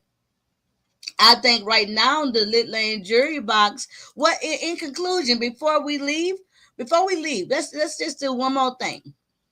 Before we leave tonight, after hearing the direct examination testimony of Rebecca DISHMAN, the accomplice, what are we thinking before we leave tonight? When we very first started off, before y'all saw her, or when y'all very first seen her, when she first hit the stand, the comments was very quickly in the majority was like, oh, she's slow. Oh, she was from pillar to post. Oh, she was way younger than him. Right? It seemed like the majority of the Lit Lane jury box was from first impression of her seemed to be very sympathetic. Okay? Even though went to say she tortures animals and everything like that. It seemed to me like the general consensus at first impression of Rebecca was somewhat sympathetic, somewhat compassionate as far as maybe her learning disability or her being seeming or coming across as kind of slow. And then, of course, because she was so much younger. Okay. What do we think of her right now? Let's see. You're the only one debating against us down here. Thank you, Simply. Live and say, now I see her differently. She's smarter than she puts on. Interesting. What do you think, Winter? What do y'all think? Simply Sweetheart say, I think she knew more than what she let on to. I caught a little though. Shaking my head. Right. Silky Black just joined and she gonna go back and look. And Silky Black is just getting her first impression too. And so her first impression right now says, well, she looks slow. Wait.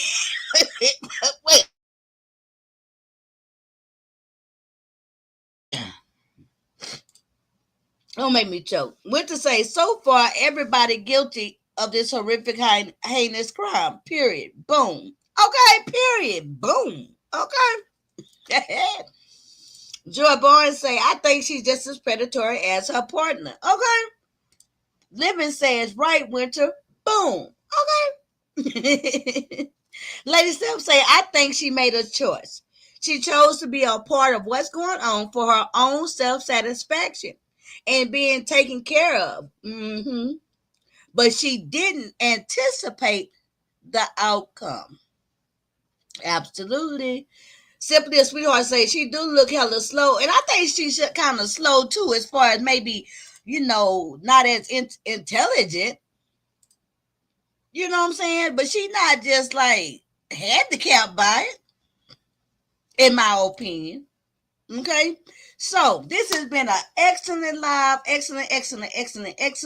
I need for y'all to keep coming back, keep participating, and we will meet again, same time, 7 p.m. tomorrow. Boom. Okay, for Trial Watch with Demetra Part 3. We're gonna start off with the cross examination from the defense attorney of this same witness. And I think that's gonna pretty much, and we'll probably watch.